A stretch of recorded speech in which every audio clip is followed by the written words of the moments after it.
Welcome to the city of Gangneung here on the east coast of the Republic of Korea. The Gangwon province, also home to Pyeongchang, the host city of the 2018 Winter Paralympic Games.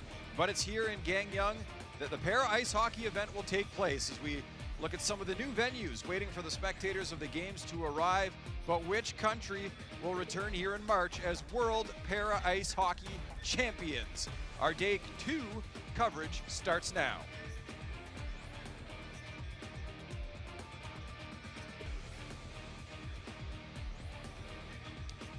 And Day 2 begins with the United States of America taking on Sweden.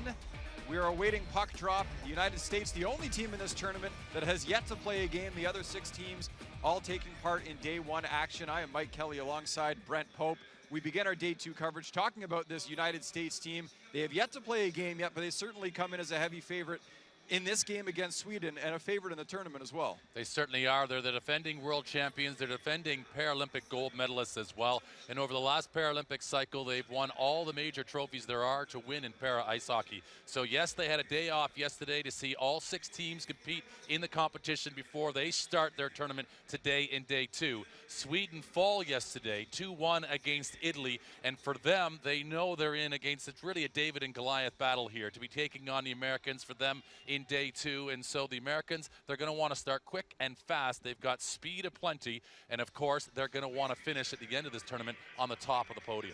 Game number 2 on Day number 2 is Canada taking on Italy, a pair of teams that won their opening games in our Day 1 coverage. And then our third game of the day will be Germany taking on Norway. The host Republic of Korea is the team with the day off today here on Day number 2. So if you're just joining us for the tournament or you aren't fully caught up on what happened in Day number 1, let's first talk about the 7 teams that are participating in this World Championship and why it's so much more than just trying to get on the podium and win a medal.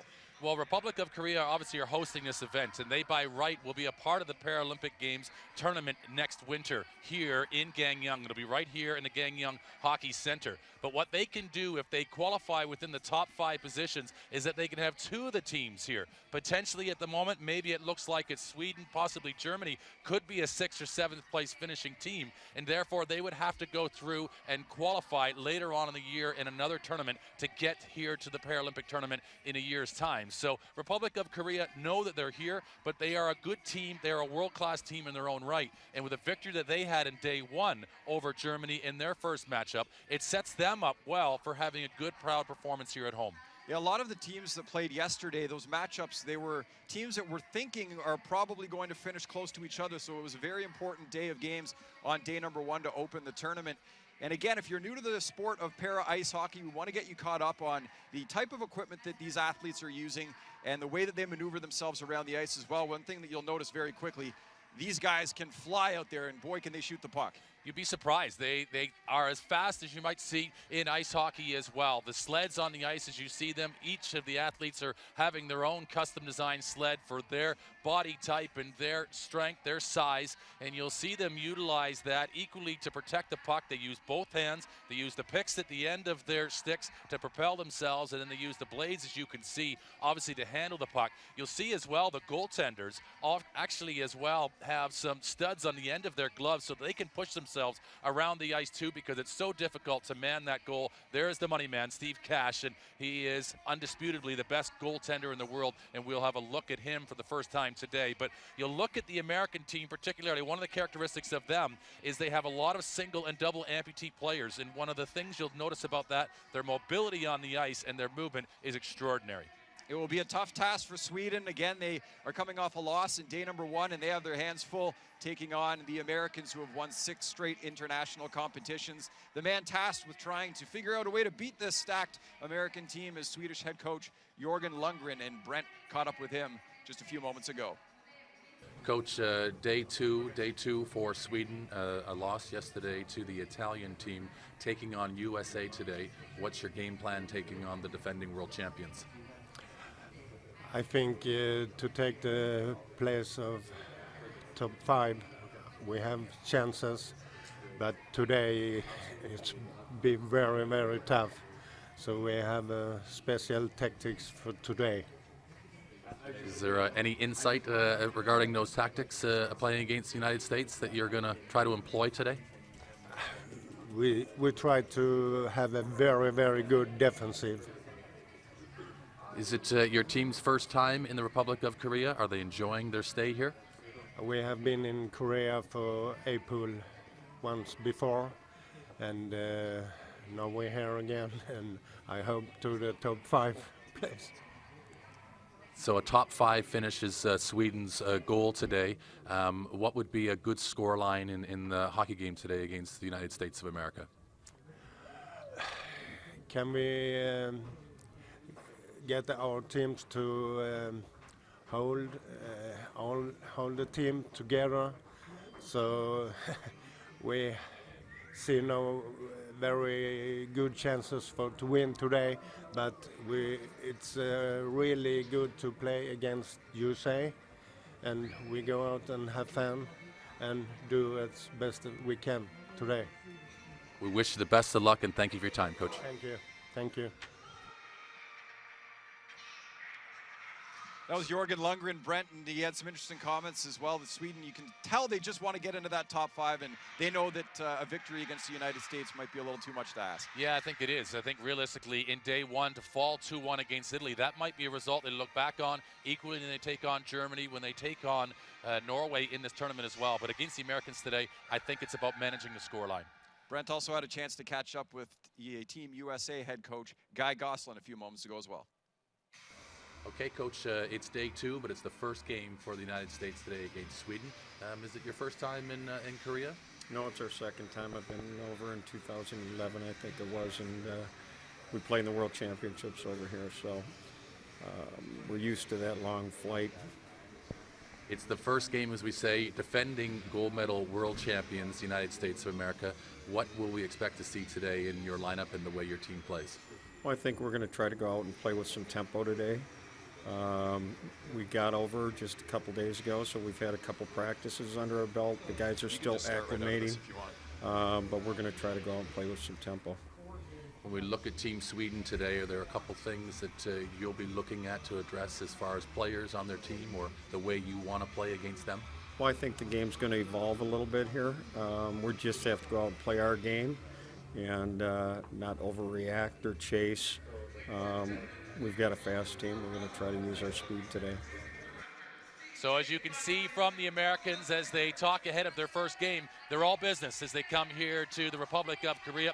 They are settled. Yes, they only arrived a few days ago, but they had that extra off day yesterday while everybody else played, and they'll be ready to go, and they'll want to certainly impress and come out here and lay down really, especially the Canadians potentially watching as well, to say they are here and they've arrived in Gangneung for this tournament. This could be, we almost saw a double-digit victory in day 1 action yesterday. Canada 9-0 winners over Norway. We think that we may potentially see our first double-digit victory in this tournament today. There's that big of a disparity between the U.S. and Sweden, isn't there? Yeah, I think there is. And, you know, the Americans, we talk about speed. They've got speed and it kills. They are able to really destroy defenses. And you talk about Jörgen Lundgren talking about how they wanted to put together a defensive game plan. I'm not really sure that Sweden have a defensive structure that can handle the Americans today. Declan Farmer was leading goal scorer for Team USA at the last World Championship. He had 6 goals. So many players, Adam Page, the list goes on and on for the Americans that can potentially do some big damage. The players are lining up, coming out of the dressing room, getting ready to take the ice. We've got puck drop coming up just moments from now. It's USA and Sweden kicking off day 2 coverage.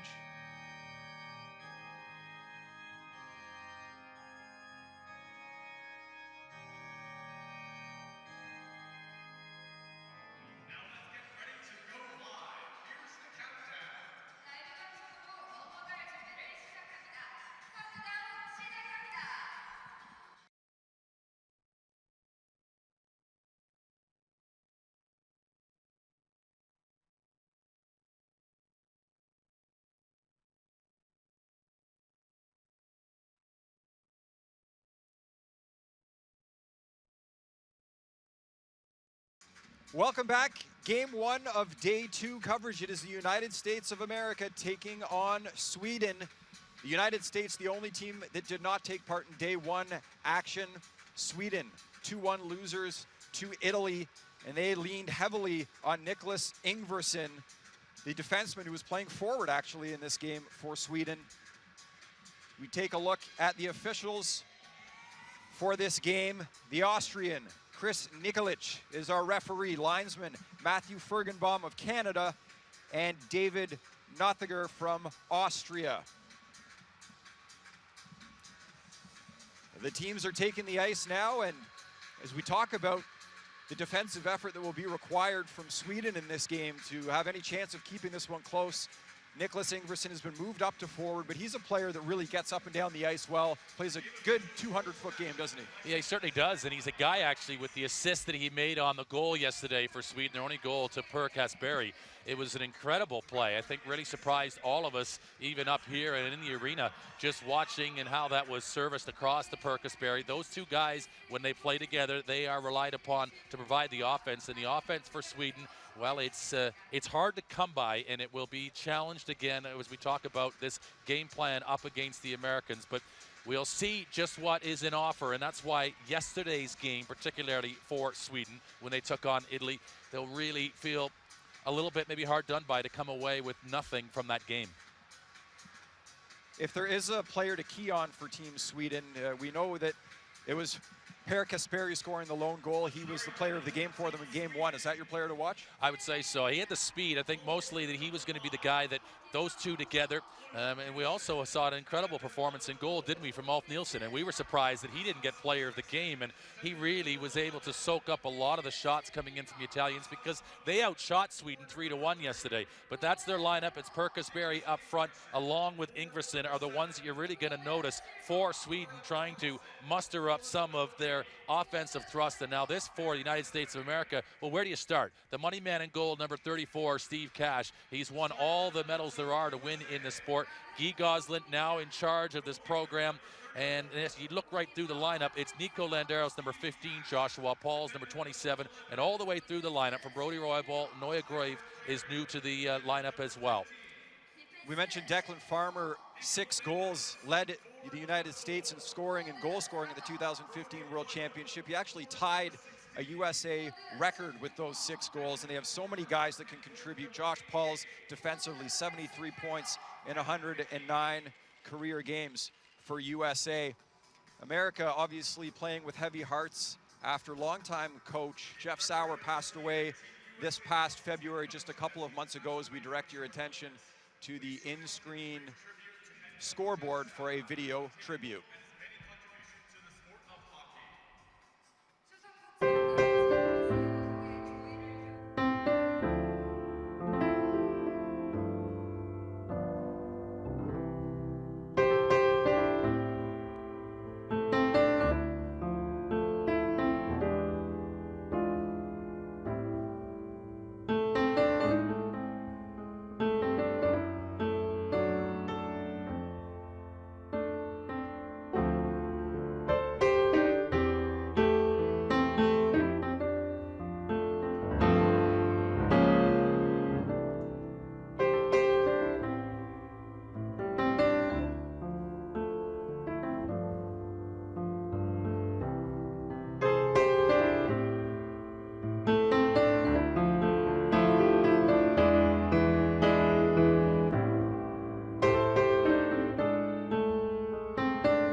Jeff Sauer passing away a couple of months ago at the age of 73, a legend in the game of hockey, in the sport of para ice hockey as well. He's a Hockey Hall of Famer, coached for many, many years at Wisconsin in the NCAA, and a true king in the game of hockey and para ice hockey. Without a doubt, and he led this program to gold medals and has really led them, the USA para ice hockey program, to the top of the tree now. They are the best in this sport in the world, and they have a lot of thanks to the man Jeff Sauer who sadly passed away in February. And so now with the reins for this American program for the first time at a World Championship as the head coach is Guy Goslin. And with that, well, a heavy responsibility and big shoes to fill to be coming in this situation. And you have to wonder a little bit, the Americans are so tough mentally, but equally that has, of course, got an impact on them as they prepare for their opening day at these World Championships. Yes, Sauer, an absolute legend in the game, and you can be sure the Americans and everybody at USA Hockey will be thinking of him on this day as the Americans kickstart their World Championship, playing their first game against Sweden. We take a look at the coaching staff here. Guy Goslin as well, the head coach. And he's on the right there. Guy Goslin, just so for clarity, he's the coach on the right-hand side, is the head coach. And you can see he's all business. They are ready, and this man, Jorgen Lundgren, and his team will have their hands full with the Americans. We saw Team Canada, another favorite in this tournament, get on the board early in its 9-0 win over Norway yesterday. They scored just 30 seconds into the game. We'll see how long it takes for the United States to kickstart things, as we're all set for the opening face-off. USA-Sweden, day 2. And you just see it there. Sweden will take opening possession and control. And you see Nico Landeros with the puck already. He actually just took a wide position right off that opening draw, just tried to get himself ahead of steam to get moving in and hopefully grab this puck with momentum going forward into the play. But this is the opening lineup here for United States of America with Nico Landeros, who is an absolute pillar of strength, but it's this line here of Brody Roybal, Declan Farmer, and Kevin McKee. And it's McKee with the puck right now in behind Sweden's goal. And also Nielsen, if he thought he was busy against Italy, he's going to be busy here today. And it's the first one behind him as a shot will go in. And it's Nico Landeros coming in from the blue line. And he pots the first American goal inside the opening minutes. Landeros, a quick shot there, a quick strike. We wondered if the USA would be able to get on the board faster than Canada did it against Norway. Took Canada 30 seconds, a little longer for the Americans. But boy, they don't waste much time scoring here in the opening 45 seconds. And it is Nico Landeros. He had a great quote before the tournament. He said, "I don't like to be second or last. I just want to be first." Kind of like Ricky Bobby with that kind of mentality. And he does his part getting the United States on the board early. It's just a great play from the slide. Look at Josh Paul as he tries to slide down an alley there. A little crevice of space and maybe a ricochet here. Falls favorably for the Americans, but it is a mindset, isn't it, for USA Hockey and this particular program, the para ice hockey program, just about wanting to be the best. And, you know, we talk about their approach with the passing of Jeff Sauer, but that is a great start for them. Just shows you that they are here. And again, the best tribute they can pay to their coach is to carry on winning and to take the lessons in which he taught them.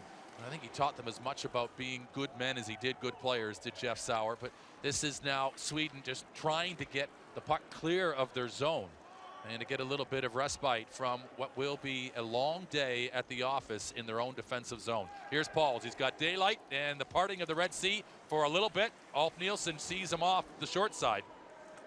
He'll come all the way around. The service in front of goal. And it's a mad scramble there as to who is going to get to it first. And that's the impressive part about the Landeros goal, is that he slides into a busy space and has enough time to get a shot off and not blocked. The long distance ranging shot there we've seen already in this tournament, how effective they can be. And Nielsen will make his good first save with the glove and settle things down for Sweden.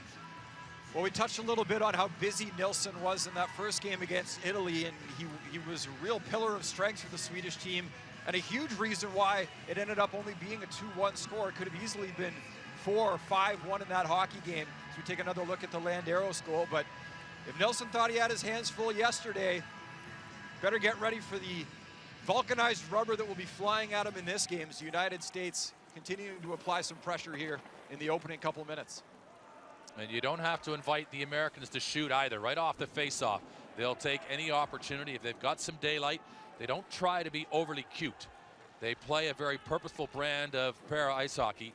And if you give them a position in which to shoot the puck in on goal, they will take it.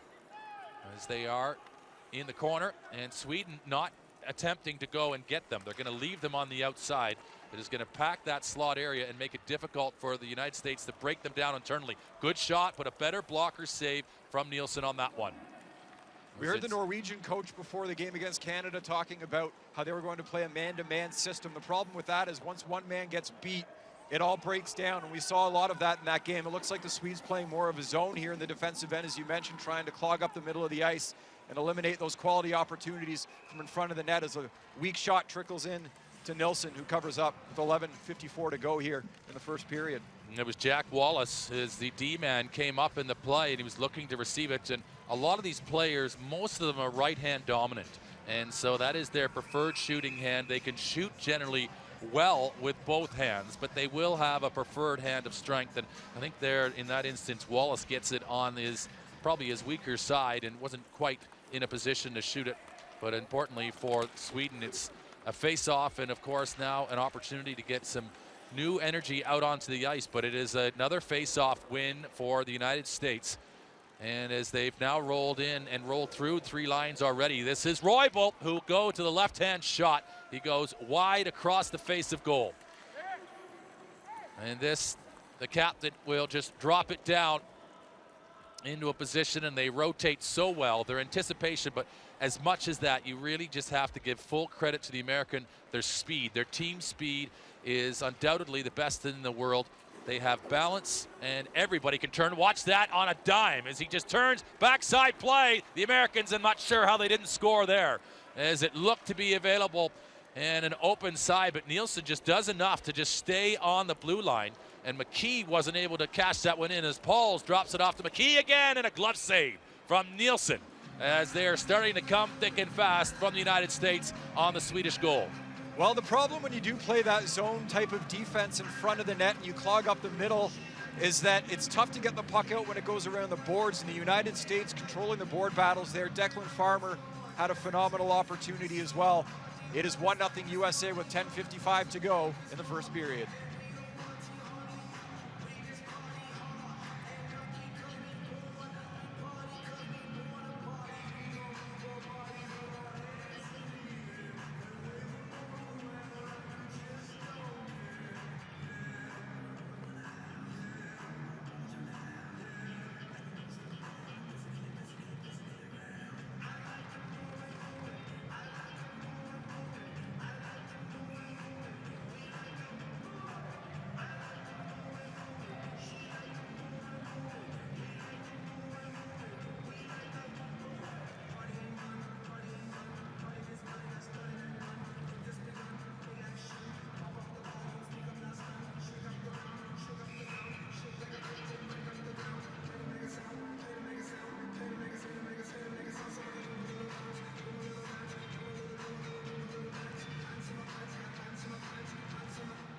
It's a defensive zone face-off for Sweden, as there's another shot that comes in. You can see them in dark blue if you're just tuning in, but they have spent the majority. I don't think there has been, I don't see many skate marks inside the American half of the ice as yet. They might have just been from when they came out prior to the introduction of both teams, as Sweden have been hemmed inside their end zone now into the 5th minute of this opening period of play. So 3 15-minute periods in para ice hockey.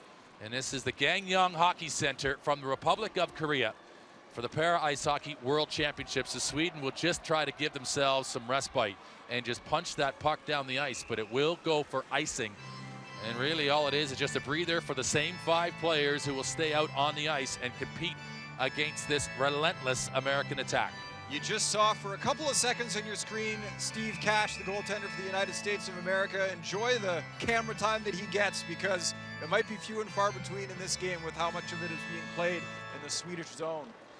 Well, a big crowd coming in here, just arriving inside these opening minutes of this game, and they will be treated to seeing the world's best at the moment in the United States of America here against Sweden. And as this tournament builds with interest locally, and particularly with the Republic of Korea getting a victory in day 1, that'll bode well for the attendances. And it's all about preparation for the Paralympic Games in a year's time here in Pyeongchang and then Gangneung, where the speed skating, the short track, the long, and also obviously the para ice hockey will be taking place. as that one will just kick up out of play, and another face-off inside the Swedish end zone. Nico Landros, a little bit of speed skating into the slot there as he tried to get his second goal of the game. Nice move to get into a solid position, but again, Swedish defenders doing a good job of closing down that net front. And that man, Alf Nilsson, that we just took a look at in goal for the Swedish team, 52 years young, two-time world championship. And he will have his hands full today. It'll be a busy 24 hours for him. Big shot there, elevated and up and over goal. And the Americans just maybe need to lock in their sights a little bit. And maybe you might have thought another goal might have come in from now, but Sweden have done well just to contain that space and playing more of a zone. But what happens when you enjoy a little bit of success, sometimes you just start stretching, you go a little further away from home. And the Americans only need a little pocket of space in which to exploit you as they're continuing just to move this puck around the offensive zone. They're the first one to sniff out those loose pucks. And where will a shot come from next as they just await that good shooting lane and an angle in on Alf Nilsson. And Nilsson again takes it in the body, and give credit to him now that we are over 6 minutes gone in this game and that it is only 1-0. And although the Americans have gone wide in some of their shots, equally Nilsson is performing very well. He is so far, and you saw a great example there of the American speed. Number 2 on each side going for the puck on the left side of the ice, and it was Silverstrand Olsen, the Swedish player, who actually was ahead of Luke McDermott, but McDermott just wheeled right past him, and that allowed U.S. to maintain possession of the puck. You see a lot of these races for the puck. The Americans, even if they're not in the best position of the two teams, they'll get there first, and it allows them to work the puck up ice and attempt to generate some more offense. That's Grove in his first opportunity as a world championship is Noah Grove, number 3, and this is Joshua Pauls. He has been here as well. And you see the speed of the Americans. This is Pauls. He and Landeros, and I think they very much the impetus for the decision for Canadians to take a little different look at their lineup. And now with the Canadian lineup, Brad Bowden now playing defense, and you look at the success, the blueprint for USA Hockey. It's Pauls and Landeros with their speed coming in off the blue line, as it's now Andy Yohe on this side. He'll just move it down low and keep looking at the options for USA to pepper the goal. But Sweden have done well. They've packed that house. And Yohe, the captain, just keeping things settled. But they'll be just happy, will Sweden. It's about managing the scoreline as much as anything. They aren't realistically thinking they're going to get too many real cracks at it. Offensively, that was a first look potentially at a shot on goal. It'll go wide in the corner, and then for the Americans, it's their first regroup defensively to now reassert themselves in attacking this blue line with some speed. They've got some strength, they've got numbers, and there for Grove. Can't quite handle it cleanly on his first drive through. And Andy Yohe, the captain, will come in and just clean things up for a moment and have a look, survey the options for United States. They're able to make line changes comfortably. That goes, I think, off the shoulder, maybe gets a piece of the crossbar, as Nilsson again makes a fantastic save. Well, he got a piece of his head. Nilsson doing everything he can, using every part of his body to keep that puck out of the net right now. And you mentioned that a victory for Sweden in this game might be a little more than they can hope for, but it will be important for them to keep that goal differential as close as possible, as that can potentially play a factor in a tie-breaking scenario later in the tournament. So there is incentive to keep the score close if possible, but the Americans attacking again. Oh, what an off look at a goal. And it's going to be Brody Roybal who scores for the United States, but it's the no-look pass as the layoff in this line between Declan Farmer, McKee, and Roybal. But Roybal makes no mistakes as he jacks it up high into Sweden's goal. Roybal, the 18-year-old, he's got a terrific shot. Began playing the sport at the age of 7. And he had the puck in some open ice there and went shelf. There is nothing Alf Nilsson can do on that play. The Americans were able to penetrate in front of the net, a nice drop pass. And from there, it's an easy goal. Just getting it over top of Nilsson into the back of the net. Roybal making it 2-0 with 6:28 to go here in the first period. And a prime goal-scoring opportunity is clinically taken by Brody Roybal, and no more than you might expect from the teen sensation. He and Declan Farmer just really coming to the party for USA Hockey in Sochi 2014, arriving as youngsters on the scene and now world champions as well.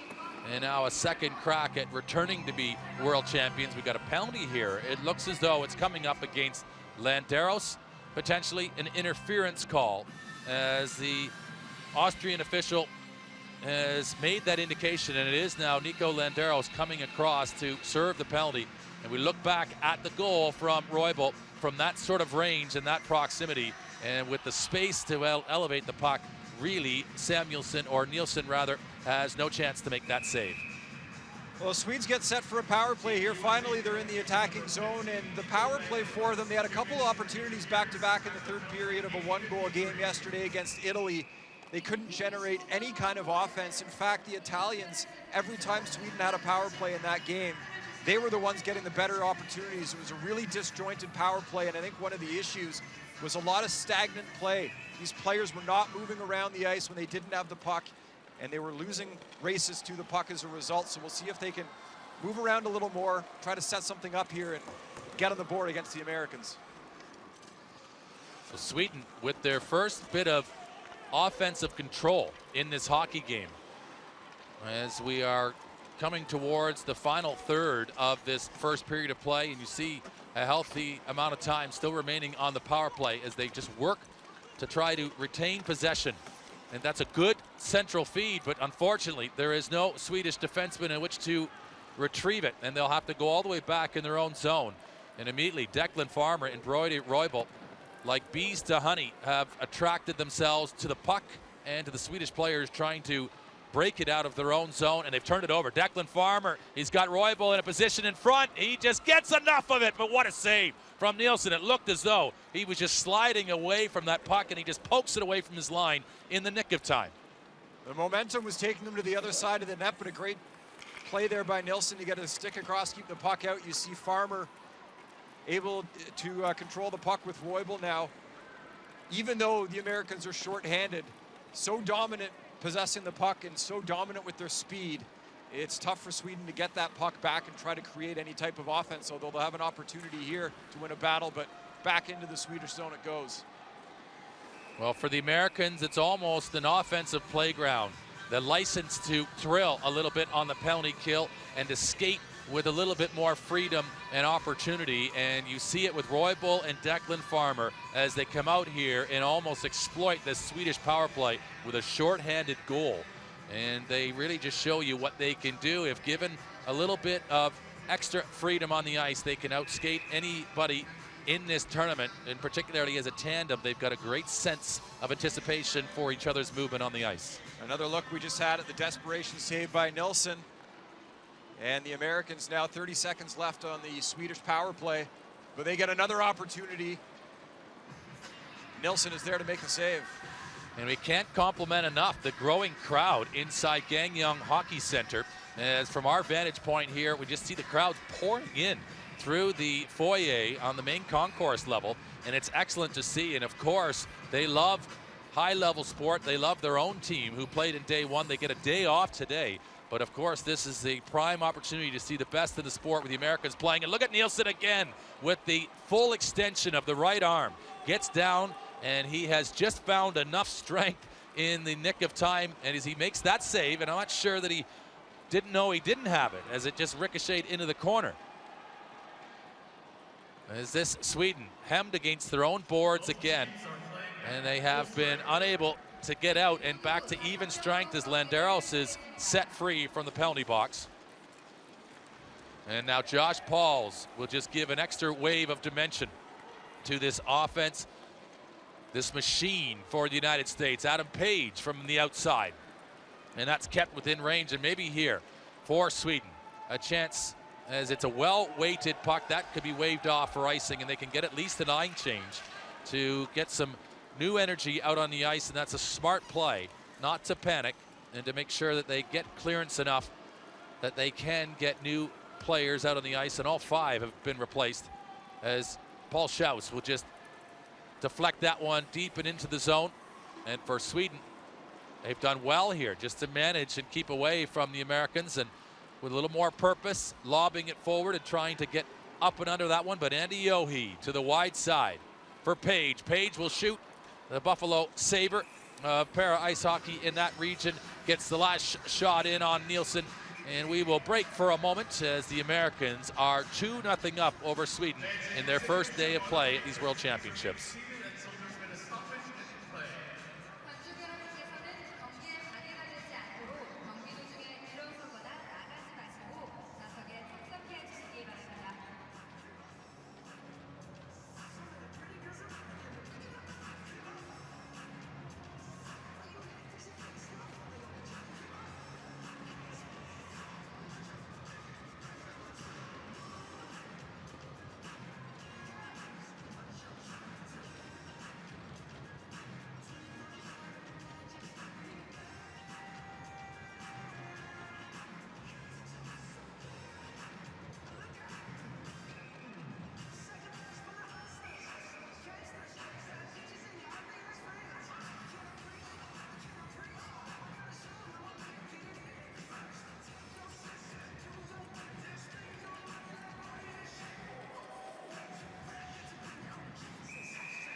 And the Americans just a little bit slow getting back to that face-off there, as you see the enthusiasm of the local support here in Gangneung.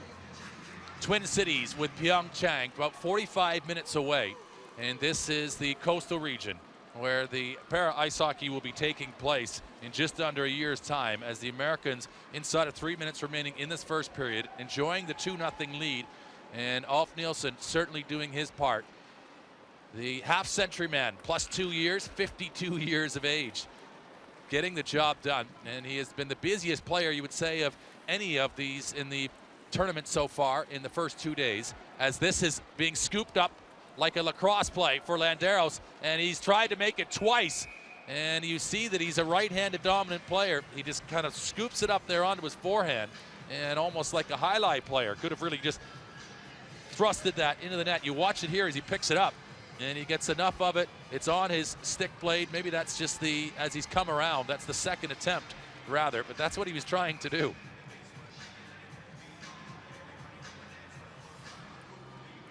So again, the face-off inside the U.S. defensive zone, and Sweden with that power play a moment ago with their real first foray into the American end zone. And now a little bit more of a forecheck coming from them as they start to gain a little more comfort about how they're going to play the Americans today. 2-0, I would say, is a pretty good victory for Sweden if they can retain that scoreline going into the intermission. And I think they'll feel good about that. It was certainly the mindset of Jörgen Lundgren, the coach, that of course they want to qualify in a top 5 position, but it's about how do you get a top 5 position? Well, you need to get some confidence in a game against the United States and not a terrible defeat. Well, 2-0 is a good score right now with 1 minute and 40 seconds to go in the first period, as you talk about. And at the same time, you want to see Sweden. It seems like every time they get the puck in the defensive zone, it's just shoot it out and get a line change. You want to see them try to create some offense. Maybe try to hit a guy in the neutral zone and push the play up ice a little bit. But there's a pizza up the middle that's a costly turnover potentially. Oh. Ulf Nielsen, though, shutting it down again, making another brilliant save for the Swedish team. Well, it reminds me of my youth, and Mike Palmatier with a big glove save as he throws up the lobster pot here, and he catches himself a beauty. As this is the catch of the day, as Wallace fires in from just inside the top of the circle. And look at that, just at the outstretched reach of the webbing of Ulf Nielsen's glove. And he makes a poster of a save there in the Swedish goal. And they will do well to win this face-off and to be able to break out of the zone here now and lobbing it forward. Just really a designed insert pass to Perkus Berry, but look at Cash, so confident and cool. And that's difficult when he hasn't had a lot of activity. And you talk about cool, he's warmed up, he got himself ready for this game, and he's sat there kind of getting cool. As Brody Roybal to Declan Farmer. And a 1-2 punch as they nail in a third goal for the United States. That is as pretty as it gets. Roybal going up the seam untouched. Nobody from Sweden able to get anywhere near him, and he finds a wide open Declan Farmer we mentioned he was the leading goal scorer for the Americans at the 2015 World Championship, and he is on the board here in 2017. That is amazing speed by Roybal, the 18-year-old, who's having himself a great opening 20 minutes. And Alf Nilsson, there is nothing that can be done on that play as he was hung out to dry. The entire Swedish team completely undressed by a great effort from Brody Roybal. And they're an example of how speed kills, and Brody Roybal just really put a dent into this Swedish defense, as now it's Declan Farmer again. Roybal will take a feed here, right down the slot. Oh, and again Nilsson. He keeps coming up with those big saves on the glove hand, and he obviously sets himself up to make that one, but he's so confident that he can deliver it against a world-class striker here and goal scorer in Roybal. Well, this time it was the other way around. It's Farmer to Roybal, trying to get him set up, but Nilsson flashing the leather, making the brilliant glove save. I said after the game against Italy yesterday, his Swedish teammates better go buy him a steak for dinner. I think after this game, they might need to buy him an entire cow the way he's going to have to play against the Americans. It's 3-0 right now, yes, but it could certainly be worse if it wasn't for the glove of Nilsson. And this unit's still out here. McKee, Roybal, Farmer attack this line with speed and with all sorts of intention. As Declan Farmer goes to the left hand, and the save is made again by Nilsson. And you see, that's such a great play to stay upright with 3.7 seconds remaining in this first period, and to get that shot off. Farmer didn't have a chance to try to get this onto his forehand. He did end up using his probably his least strong hand, his weaker side, the left side, but he gets a good piece of it and up, and Nilsson makes the save. And a nice job there to make sure that there's no rebound, as well as Andy Yohe, the 38-year-old captain for Team USA, was right in the slot looking for a juicy rebound as the siren ends to end the first period. 3-0. Certainly a respectable score Sweden will likely be happy with. Of course, I think that with Landeros opening up the scoring in that first minute of play, and it all looking as though maybe things could break down for Sweden and they could get themselves in all sorts of trouble, they actually hold it together quite strong and keep their structure in good shape. And that just allow the 2 goals to Roybal and Farmer. And if you just allow them one apiece in a period, I think you can say for Sweden, that's actually a pretty good period overall. It is, no question about it. And Roybal and Farmer, we saw how great they were, the chemistry. McKee on that line as well, but Alf Nilsson having himself a solid period for Sweden. Well, you just don't see glove saves like that, really, whether it's para ice hockey, hockey, whatever you're watching. Those are world-class saves made by a veteran goalkeeper who is able to take away youngsters with speed and with power and precision, and he's able to prefer. He knows that the glove side is what he's offering to these players, and he's still able to make those saves, and it really is special to watch. It's a real credit to his conditioning and obviously his skill, but he knows that he's got to handle that traffic in games like this. 3-0 USA after 1 period. We'll have highlights and more coming up in a moment.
So 3-0 the United States with the lead after one period of play. It's Mike Kelly and Brent Pope with you here.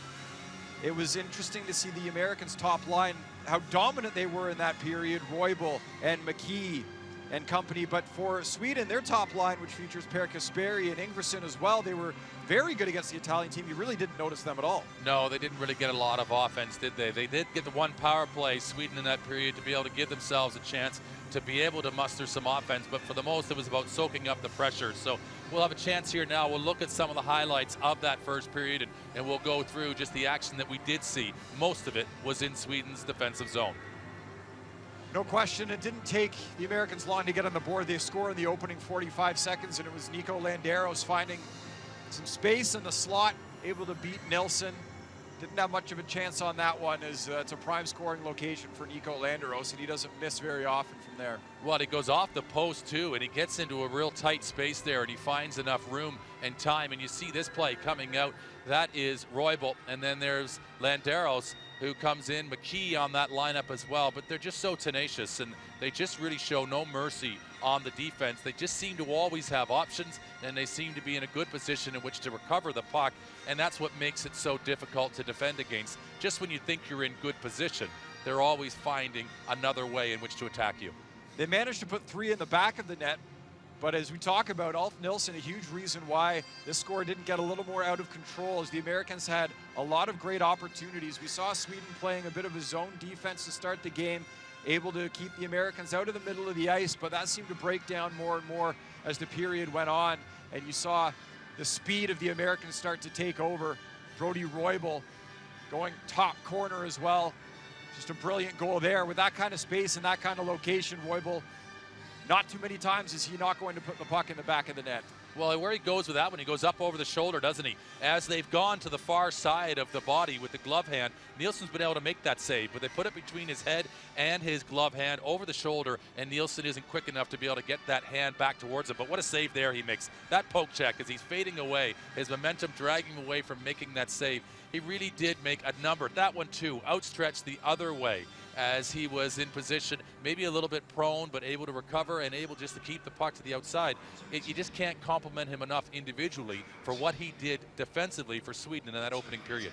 He's been phenomenal so far in this tournament, and just from the workload, I would have to say, I mean, Steve Cash, the American goaltender, comes into this tournament. As everybody understands, he's pretty much the best goaltender in para ice hockey. Dominic Larocque for Canada as well, a terrific goaltender. But from what we've seen so far in the tournament, Ulf Nilsson has been the guy tested the most and the guy making the most big saves. And that is highlight reel stuff right there, getting the glove up, making a huge stop. But this was a brilliant play by Roybal, who took the puck coast to coast. And it was an easy tuck at the very end for Declan Farmer, who found that open side as he beat the Swedish defender to the far post.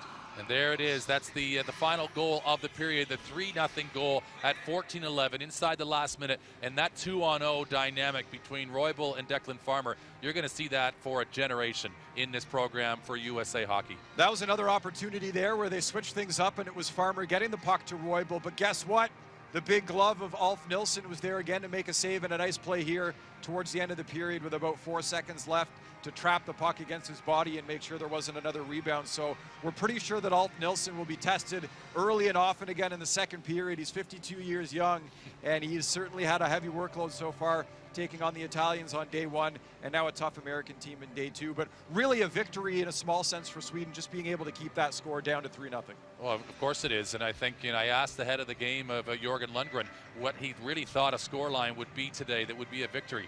And he didn't really concede to an answer on that, but he accepted that today was going to be a difficult day at the office. 3-0 after one in the first tournament game for the United States. That's good going for Sweden at this moment. We'll have much more coming up as we continue our first intermission coverage here on day two at the 2017 World Para Ice Hockey Championships.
Thank you.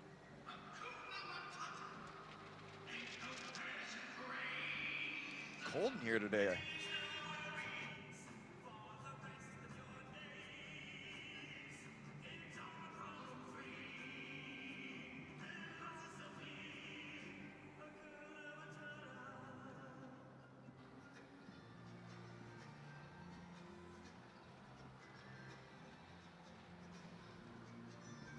Welcome back to our Day 2 coverage. The United States a 3-0 lead after one period of play against Sweden. Mike Kelly and Brent Pope with you. 3 games on every day of competition here at the World Championships. Game number 2 will feature a pair of undefeated teams. They won their openers on day 1. It is Canada and it is Italy, and it will be a little bit tougher test for both teams playing an opponent in each other that was a little more difficult than the teams that they faced on day 1. Yeah, it will be. And as you say, they're both teams that have a victory already. It's all about putting points in the standings in the tournament to be one of the top 5 teams to qualify through. And the Canadians, of course, they expect to be qualifying through by right of their positioning in this tournament to get through to the Paralympic Games in a year's time here in Gangneung.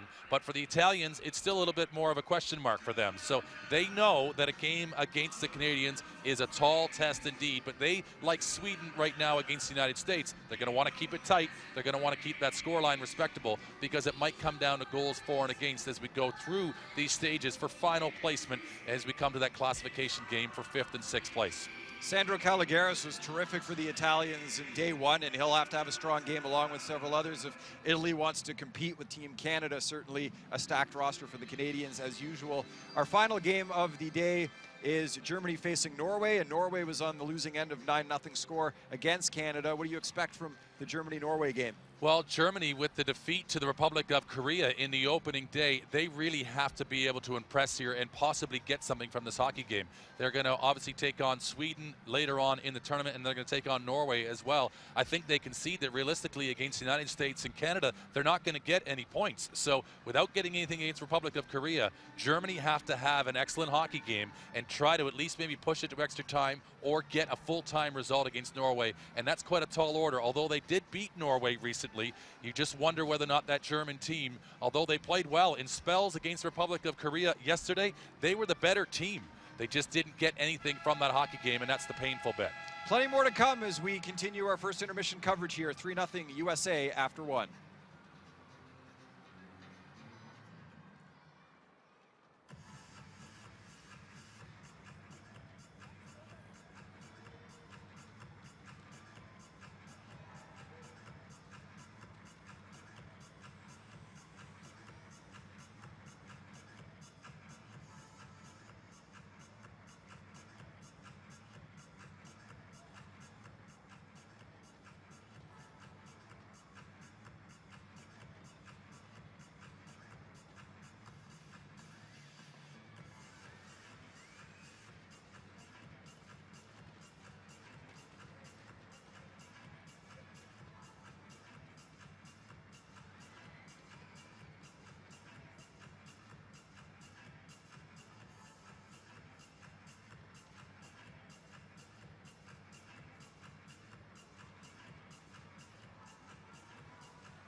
Recapping the scoring of that first period, it was at 43 seconds that Nico Landouros opened up with an even strength goal for the United States. And then at 8:31, it was Brodie Roybal getting on the board as he went high into the roof rack for United States for the second goal. And then a little bit of a spell for Sweden holding this American team at bay.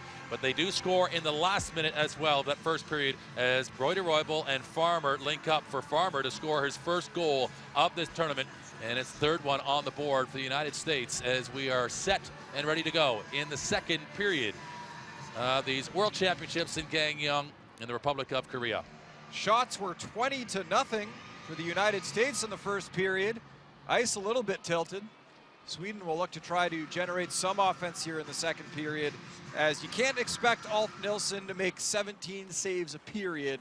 That's a pretty tall order for any goaltender in this tournament. So Sweden controlling the puck here at the start of the second. They'll look to do a little bit more in the next 15 minutes than they did in the first.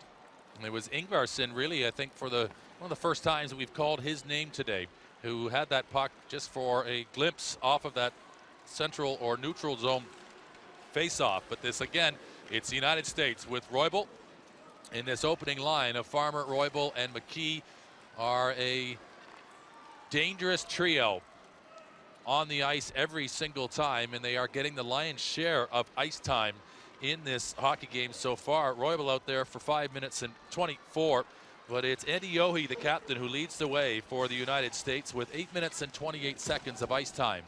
The 15 minutes of total play in the opening period. As good job for Sweden. That's a little bit of a victory just for the first minute, keep the Americans at bay and to keep that puck out of their own zone. But now across the line again. Look at Farmer carving his way through for McKee, and it's Nilsson again who has to make the pad stack. And straight up against them, he squares to the shoot at Roybal. If you give him to his forehand, you've got trouble.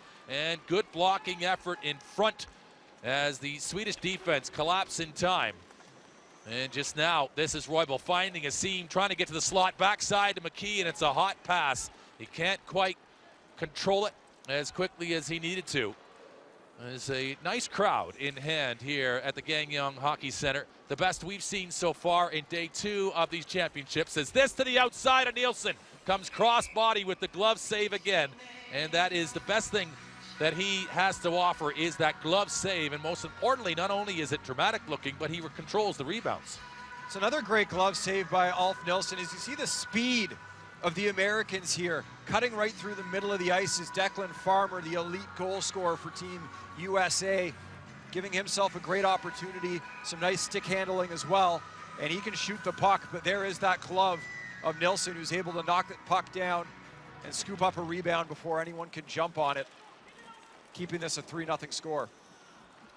And a face-off win here as they whistle one past. That's Josh Pauls, who gets a shot in on goal, and we've seen that often enough from all the teams in the tournament so far, in good positions to score. And they actually, sometimes I would say almost half of the time, are missing the net in efforts of trying to get as much velocity on the shot. And of course, with Nilsson making the saves with a glove hand, they elect to go a little bit lower this time. That seems to be entirely where he's inviting the American shots to be placed high up into the net, as he just will line himself up accordingly to use that big trapper that he has utilized to great effect so far. As you say, 17 of the 20 shots in the first period, he makes a save, and I would say the best part of those, at least a dozen of them, are made with the glove. This face-off to his right, and it's taken. This is Andy Yohe, who's the captain, right down for Pauls. Pauls just lifes it in there, and it's a touch, I think, late in front. And it's going to be Schaus, I think, who gets the redirection as Pauls provides the service. And is it going to be Paul Schaus, number 28, who gets the credit for the goal? We'll just see here again on replay. We'll take another look at it here, but coming in, pinching from the slot was 27 Pauls. And yes, getting a stick on it was Paul Schaus, 28-year-old from Buffalo, in the front of the net. You see him there digging and getting into that gritty area, able to get a stick on that and deflect it home. So many of these American shots have been going high on Ulf Nilsson, and he's been scooping them all up with that big glove. They decide to go low, and it pays dividends. Now a 4-0 score with 12:25 remaining in the second period. A well-crafted play from the Americans. The face-off win back to Yohe and over to Josh Pauls, but most importantly, Schaus going in. And you think maybe Pauls could have possibly scored himself, but it was the placement of that low shot, and then, of course, the positioning of Schaus just to get that final touch. And again, Nielsen doesn't have an answer for that type of tactic as they double-team the Swedish keeper on the play. So the opening goal of the second period. And it is going to be, they're suggesting right now that Josh Pauls is going to get credit for that goal. And if they do replay it, I think it's quite clear there that Schaus is the player who does finally touch it before it crosses the line. But nonetheless, it's an American goal. And it looked as though, as we say, that maybe Pauls could have scored it himself. And equally there, maybe that was the viewpoint from the officials too. But they don't have the benefit of the replay as quickly as we do from our vantage point. But it's the Americans in a position now to reload this offensive machine as they make line changes with control of the puck as well. And now coming back, they'll just dump it in, but they're offside. Unfortunately, their position coming onto the ice prevents them from attacking the Swedish defense. As they come on the ice, the gate that they enter onto the ice, it's in an offside position. And with that puck already in the zone, that was the challenge there. So for a moment, that's to Sweden's benefit. But coming through the zone, look at him carving space and time. Nico Landeros, like he's riding a surfboard, making his way all the way in, slaloms into a great position, and a backhand shovel play from Wallace. And there, a chance right up front. Oh, Landeros just tries to paddywhack that one and get as much on it like he did the opening goal of this game. This one, however, he couldn't quite get the same touch, but he's offside right now. And he was without his second stick in which to propel himself out of the zone, and the offside call. And so there, at 4 goals, it currently stands United States over Sweden, as we'll be back in a moment.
Action resumes at the Gangneung 2017 World Para Ice Hockey Championships, and it's Sweden taking on USA. The Americans in their first day of competition, day 2 of the tournament. We already have victories for Italy, Canada, and the Republic of Korea in day 1, and the Americans look well on their way in firm control over Sweden in the second period. As we are quickly coming upon 10 minutes remaining of the 15 that we play in each of the periods in para ice hockey.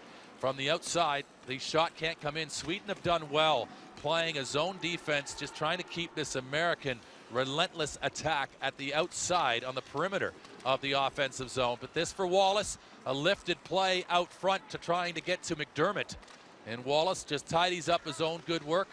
It's that puck pursuit and puck support from the Americans that is so crucial and such a key to their success so far, and equally their success in their last 6 tournaments. They are the world's best over that last range of the big events in this sport, as they're now in behind Sweden's goal. And Ingvarsson, I think it's just the second time we've called his name today, and he looks to make a clearance. Ingvarsson only playing 4 minutes and change, 4:24 in the first period. Wasn't deployed as much as we thought he might be. But he is one player, along with number 8, as you see in the screen as well, Per Kasperi, capable of making a difference in potentially getting Sweden on the board. But you see pretty clearly the plan of attack for Sweden is when they get the puck, just get it out. They're not really trying to move the puck up the ice with any kind of passing to each other. It's just get the puck on your stick, get it out, get a line change, and try to limit the amount of time the Americans are spending in the attacking zone. And one of the things you see when you are able to play against the American team physically, as you just saw the body contact from Sweden, that can be to your advantage, but that's if you can catch them. It's not easy to catch the American players. Their movement is so swift, and they are so deceptive as they come at you, and often you are kind of coming at them head on as well, and they can just give you a little bit of a juke and a jive, and they've left you searching for answers as they come right down the slot again. And this now a ricochet deflection for Caron, trying to now find his way forward. And this is a loose puck chance now for USA, and they've really just spinning their wheels a little bit at the moment, trying to find when they want to attack goal. Nielsen totally outstretched. It's just beyond his grasp. And again, the Americans are the first one to it, and there for Sweden. Closely, it was accurate enough that I think it might have gone down on Cash and not gone for icing. So for them, they look for a line change, but they can't get it because Farmer reloads and comes back like a coiled spring, and he comes back with interest, trying to attack against Sweden. And they're a little bit like a yo-yo, this American team. Just as soon as you push them back, they slingshot right back at you in their transition game. Well, we are officially halfway through the game. The clock still ticking there on the screen, but there is 7 minutes, 28 seconds left in the second period officially. And the question now becomes, will Steve Cash face a shot in this hockey game? We're halfway home, hasn't faced one yet. If you follow the NHL, you'll know that the playoffs got underway today. The Boston Bruins did not have a shot in the second period against the Ottawa Senators, so an equally good defensive game so far by the Americans, and the way that they're being effective defensively and keeping Cash quiet down there is their offense has been great so far. So much of the game played in the attacking zone here against Sweden, and they continue to cycle the puck and work the puck. And as we talked about earlier, anytime Sweden does get it, as you'll see Ingvarsson here attempting to get that puck, they just fire it out. Good physicality again from Sweden. You're noticing that they're able to knock the Americans off the puck. And one of the things that's to the Americans' advantage, of course, is their speed with being single and double amputees, but their body weight isn't as heavy. So they do have a body weight advantage if Sweden can physically try to force their will upon the Americans. But again, it's about catching the Americans with their speed as they get another good shot in here. And then Pauls takes it right to the post, literally, as he goes in and plants himself. Well, that is the struggle. If you want to try to slow a speedy team down by being physical, you have to catch them first. And Sweden's not having very much luck in that department. And we're going to speak a lot about it, and it might get redundant after a while, but it's a huge key in this game is Alt Nilsson and how good he has been. The reason that it's only a 4-0 score right now is the Americans continue to apply pressure. Another one face-off. And just another example there of the speed. Number 27. Josh Paul's coming over to keep that puck in the zone from the right defense position over to the left side. As the Americans continue to press here, Sweden an opportunity to clear now, although they will be called for a penalty, and the Americans will get their first power play of the hockey game. So Sweden go on the box, and as you mentioned yesterday, Mike, talking about Josh Pauls and the compliment that he bestowed upon Adam Dixon, the Canadian defenseman, saying that if he was going to put together a hockey team, choosing any players available to him, that Adam Dixon would be the first player that he would recruit and draft. And that's high praise from Josh Pauls, who is highly regarded as definitely one of the best players in this sport as well in his own right. And on his day could be seen maybe as can be at the best. It always fluctuates at the top of any high level sport. But Pauls having a great hockey game here, and now it's the power play for United States. And it's McKee, Farmer, and Brodie Roybal up front, with Landeros on the blue line as well with Josh Pauls. But Sweden are able just to control things. They rim it around the boards, but Pauls reads that one comfortably, and he's the first one to arrive at the scene. Pauls was named the top defenseman of the 2015 World Championship. We talk about him being in the discussion for best defenseman in the world.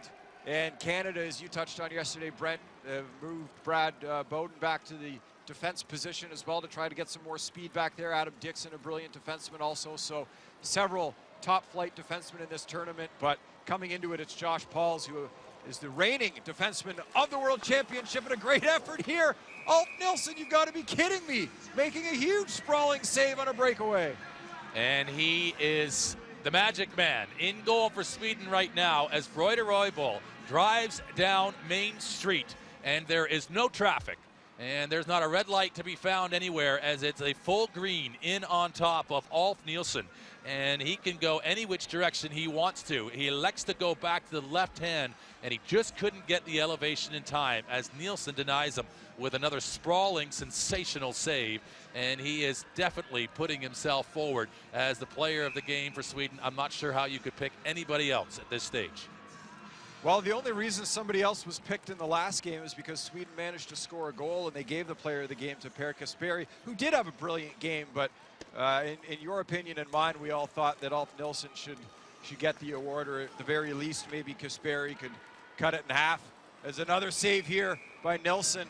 A nice save on Kevin McKee, the 27-year-old from Davenport, Iowa. He wears number 88, and he does so because he's a big Patrick Kane fan. He tried to dangle his way in and score a goal. 5:22 remaining, and Ulf Nilsson makes another fantastic save. And McKee, I think, maybe tries to elevate that puck.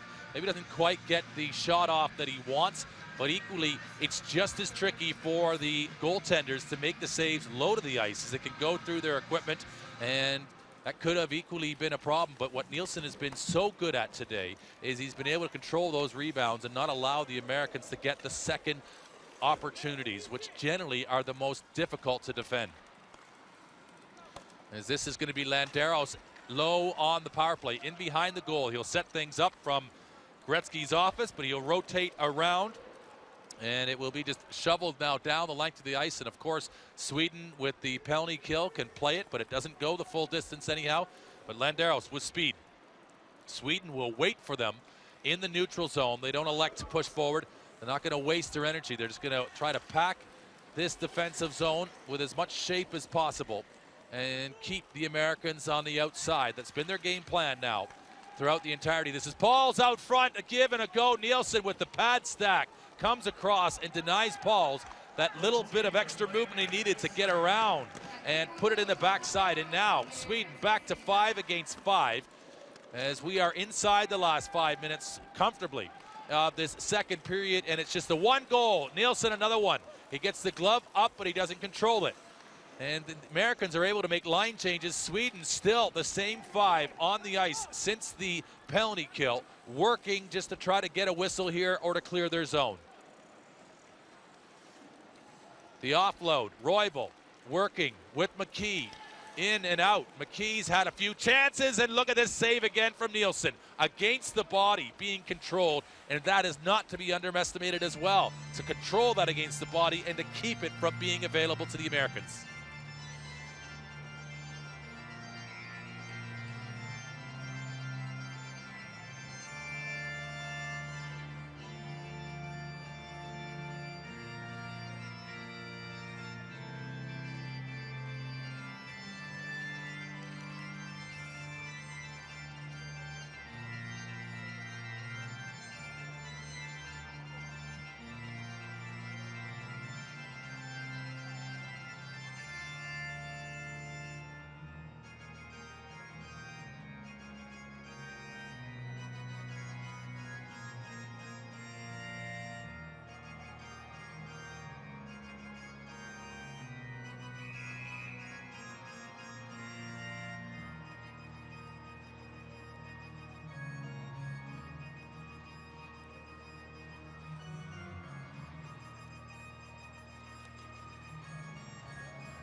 Great organ music you're hearing inside Gangneung Hockey Center.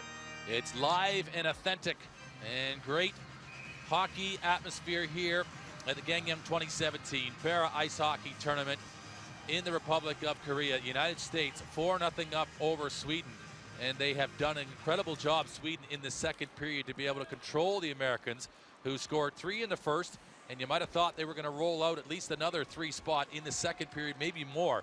But they've just kept it to 1 as here comes Pauls, the service to the backside, and they've had to kill penalties in the process too. So good credit to Sweden. They are keeping this game respectable. Nice play by Christian Hedberg there to tie up his man on the far post as the Americans were looking for a tap-in play. Hedberg able to get over. One of the more improved players for Sweden in the last couple of years. He's really elevated his game and become a solid defenseman for them. Pauls will take the loose puck opportunity. The shot coming in. There is a penalty being indicated. And is it going against the Americans this time for interference potentially? We'll just see. It is interference indicated, but it is it to Sweden, and I think it is going to be to Sweden. And surprising there because it was Pauls who picked up the puck. And although the penalty was coming against Sweden, and certainly don't want to pull your goalkeeper thinking that you've got the right call. I was just pumping Hedberg's tires saying how improved he was and what a great play that he made, and then he goes and interferes with a player and takes a penalty.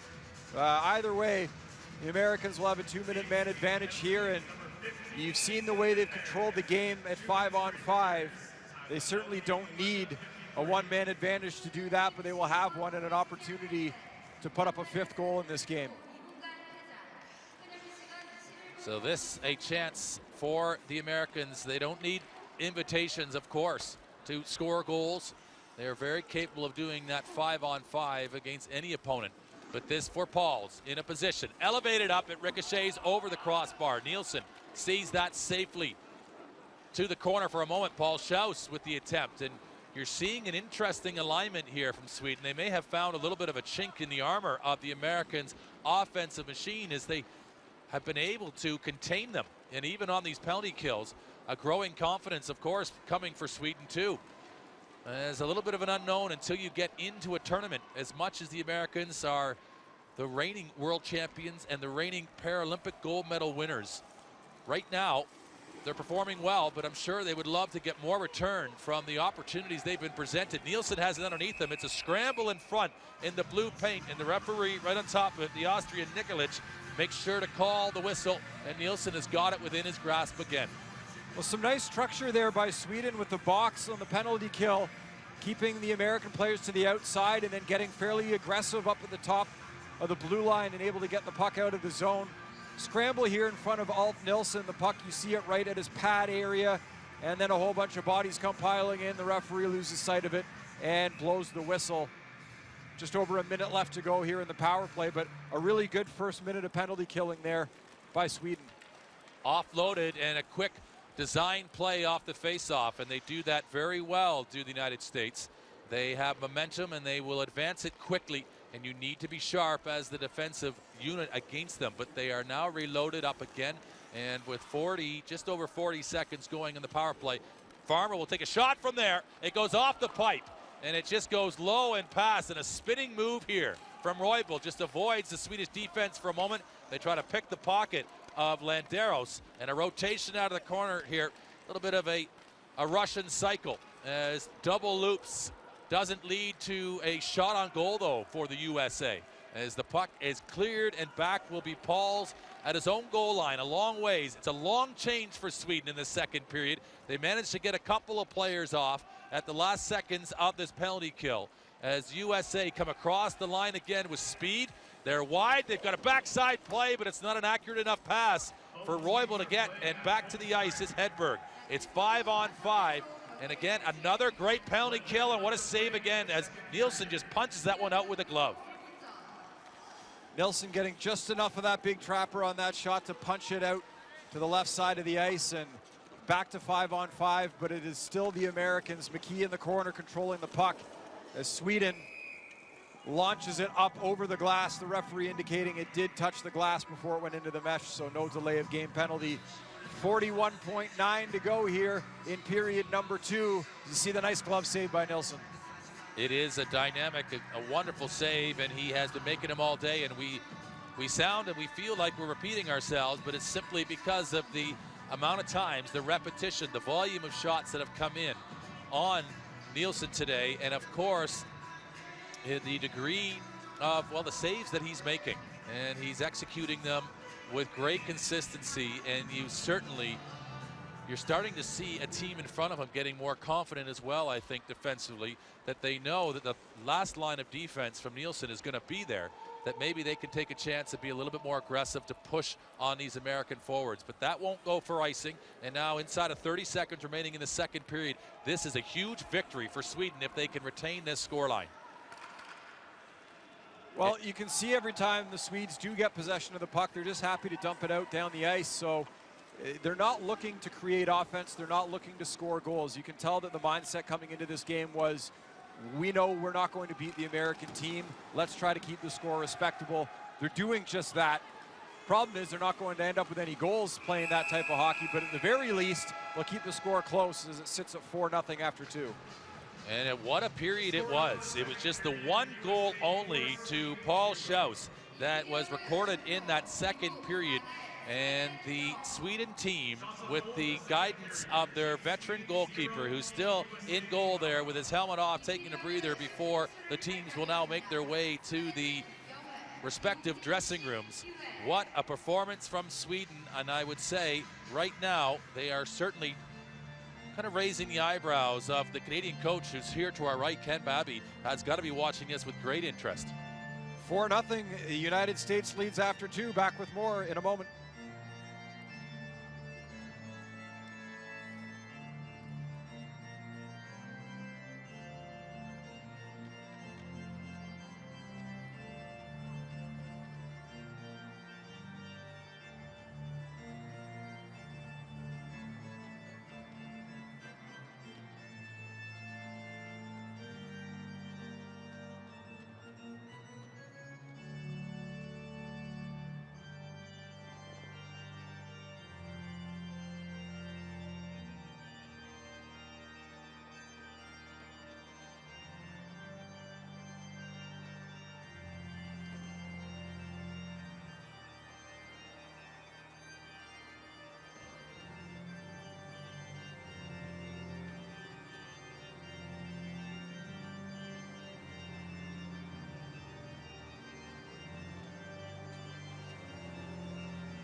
Welcome back inside the Gangneung Hockey Center. Mike Kelly and Brent Pope with you. It is a 4-0 USA lead over Sweden after 2 periods of play.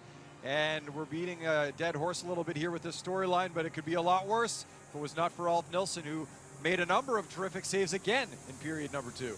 Well, he did, and they did it on the penalty kill as well. It's one thing 5-on-5, but then to be doing it on the penalty kill, that's the impressive part too for what Sweden was able to achieve in that second period. So we'll have a little look at the highlights of that second period here now, and it'll just show you just how they were able to, as a defense in front of him, equally defend very well too. But then of course he makes the individual great saves that we saw all game long and all tournament long so far. Now the second game for Sweden, and there's another example of it, as just the continual pressure coming in that line of Declan Farmer, Brody Roybal, and McKee. I mean, they really are just every shift when they get on the ice, they are creating traffic, and they're a nuisance for the Swedish defense.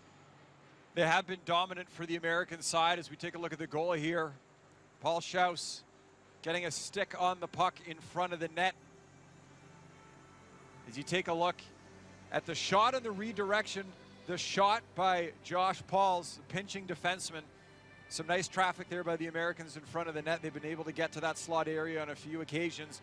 And then beyond that, beyond the one goal that was scored there by the Americans, it was Nilsson shutting the door the rest of the way. We don't have any Swedish shots to show you because there haven't been any yet in this game, as we talked about earlier, they're content with just trying to make sure they can keep the puck out of the net as often as possible. And what a save this was on the breakaway. Oh, but I mean, how about the play to get across the line and to make all that daylight for himself from Brody Roybal? But that's the speed in which the American offense can bring to the hockey game and can bring to this matchup and against any defense that has to play against them. And that's one of the things that you look at there, that Schaus goal, the play from Josh Pauls down, and there's Pauls again in a position. You look at that, and the decision again that Canada makes to bring in Brad Bowden now as a defenseman is very much akin to all of the traffic and the spearheading of the attack that comes from the defense of the Americans. They come down. It looked as though Pauls was going to take that shot, and then he bumps it off to Schaus. There's another service play from Pauls going backside, trying to get it down low to the American forward, and you just see how they just keep coming in waves, spearheading that attack and creating left and right looks at the Swedish goal. I hope they have a lot of Gatorade in the dressing room, because Ulf Nilsson certainly could use a little bit of refreshment after that second period. A ton of pucks being thrown his way in period number 2 and period number 1 as well. He had 20 shots against in the first period. So we take a look now at the statistics from period number 2. After 2 periods of play, 33-0 are the shots for the United States. 29 saves in this game already for Ulf Nilsson. Might get player of the game for both teams the way he's been going so far. We'll be back with much more from the Gangneung Hockey Center in a moment.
Welcome back. Second intermission coverage here at the Gangneung Hockey Center. It is a 4-0 USA lead over Sweden.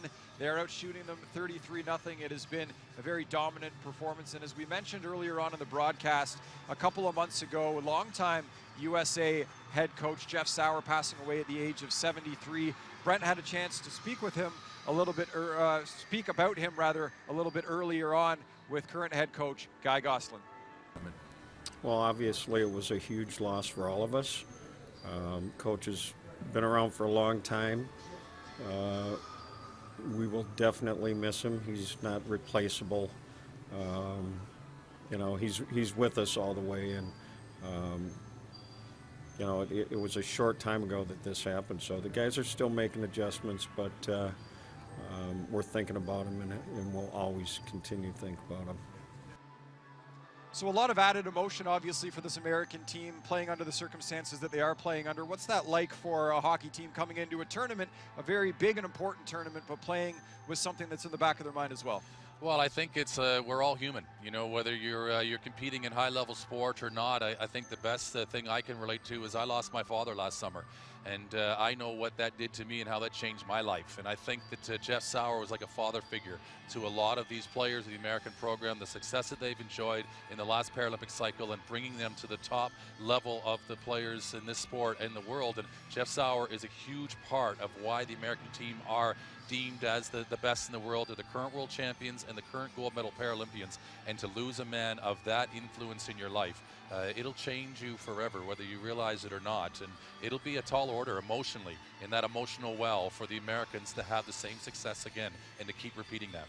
He was a huge figure in hockey, no question about it. He coached for many, many years at the University of Wisconsin, a two-time NCAA champion, a Hockey Hall of Famer, and did some terrific work with USA Hockey as well. So somebody that will be in the minds of all of these American athletes participating in this World Championship. We have a lot more to get to as we continue our second intermission coverage here at the Gangneung Hockey Center. 4-0 USA after 2.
Just the one goal in that second period of action. And of course, as you can see by the scoreline, it belongs to the United States of America. They get 3 in that first period. Landeros, Roybal, and Farmer, as you might expect. And then it's Shaws who scores in the second period. He gets the 4th goal. It's an equalizing goal at 17-28. And the 28-year-old Buffalo native now giving his side a very firm, controlled position going into the third period. But some might sort of gauge this scoreline, Mike, as we look at it with 9-0 to defeat Canada over Norway, and we look at just how this tournament might shape out. It looks as though Sweden are going to maybe be able to keep the scoreline more respectably than that against the United States today. Yeah, and that can be of big advantage for Sweden potentially going forward in this tournament. There will be other teams that the United States will certainly be much stronger than, and when they play those teams, if those games end up being more of a blowout fashion, when Sweden's taking on those similar teams as well, if they have the better goal differential, that could come into play later on in the tournament in deciding which game Sweden plays in, whether they play in the 6th, 7th place game, whether they play in the 4th, 5th place game, or compete for a medal. So goal differential does matter. We took a look at Ulf Nilsson, and there's Steve Cash. They getting some face time with his teammates. He hasn't had much action. In fact, he's had none in this game so far. He hasn't faced a shot yet, but giving a bit of a pep talk to his players, maybe saying, hey guys, just give me one. Let them get one shot down here and get me into the game a little bit. Well, we look at that shot there. It may be that they've just put in Boy Reichenbach, and Bo Reichenbach has just gone in. I think actually now Cash, as we look over there at the bench, they've made a substitution on the American bench. And I think that's why, as we look there just more closely and we see, it's our first look And it is number 1. It is Bo Reichenbach who's going to go in. And so Cash gets the first 2 periods of action. And now he will take a position on the bench as he's done his work. And Guy Goslin looks to utilize some new personnel. And it's not a bad idea, that, because the Americans look to be kind of running out of ideas. So sometimes a change of position maybe gives a little bit of a different impetus to your team as they now get ready to drop the puck and they're prepared for the start of this 3rd period. So a little bit of a different look, and I'm not sure necessarily whether Reichenbach is going to have much more traffic than what Cash faced in the opening 30. Yeah, my mistake there. It is Bo Reichenbach in goal, the 29-year-old for the Americans in this 3rd period. And Steve Cash, as we mentioned, didn't face a shot in the first 2 periods. They will need him for some bigger, more tightly contested games later on in this tournament as well. So an opportunity for him to watch his team here in period number 3. So it's the Americans immediately. It's 5-on-5, and it's this line again who starts everything for them. It sets the table as Caron is out there with Landeros. He'll pick it up here now. And just the movement, they just do circles. What a drop pass here for Landeros, as the speed of Roybal attracting enough defensive pressure or enough defensive attention. And this is Roybal trying to get to the left-hand side. But you see both of these players, Roybal and Farmer, preferably shooting, and as we say, majority of the players preferably shooting with their right hand, and Sweden have played that well to not give them any real clean looks from that side. Roybal comes across the face of goal, and he just tries to usher it back to his blue line, but Sweden will bank it, and not quite enough with the pool cued angle down the length of the ice. It will go for icing, and almost a chance there on Reichenbach in goal for the United States. But again, Sweden, and you see Nielsen, who takes the helmet off at every break and play. It gets warmed down in that dressing room area where they just were in, obviously, for the period change. And with all the teams down there with the drying equipment, and of course trying to keep their equipment dry as they play every day in this competition, and all that body heat coming off the ice as they're all full geared up in this hockey game. He takes every breather he can get, but he makes another fantastic save off the faceoff. 2 saves there by Nilsson, getting the pad stretched out. We've seen him make a number of great glove saves so far in this game, and he's able to get the pad extended, keep this at a 4-0 deficit as the Americans circle again, looking for a 5th goal. And they are in and around the puck possession there, but it's just now pushed again, kept to the outside. Sweden are happy. They haven't turned many pucks over centrally for the Americans to get on the back of. This one, it's Hedberg who just banks it across in the neutral zone, and Andy Yohe will just see that one.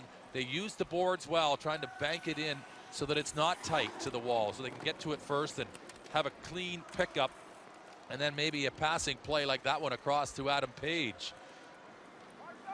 Page, who had a breakout tournament at the World Championships, his home city in Buffalo 2 years ago. Oh, Nielsen again. And this one against Shaw's.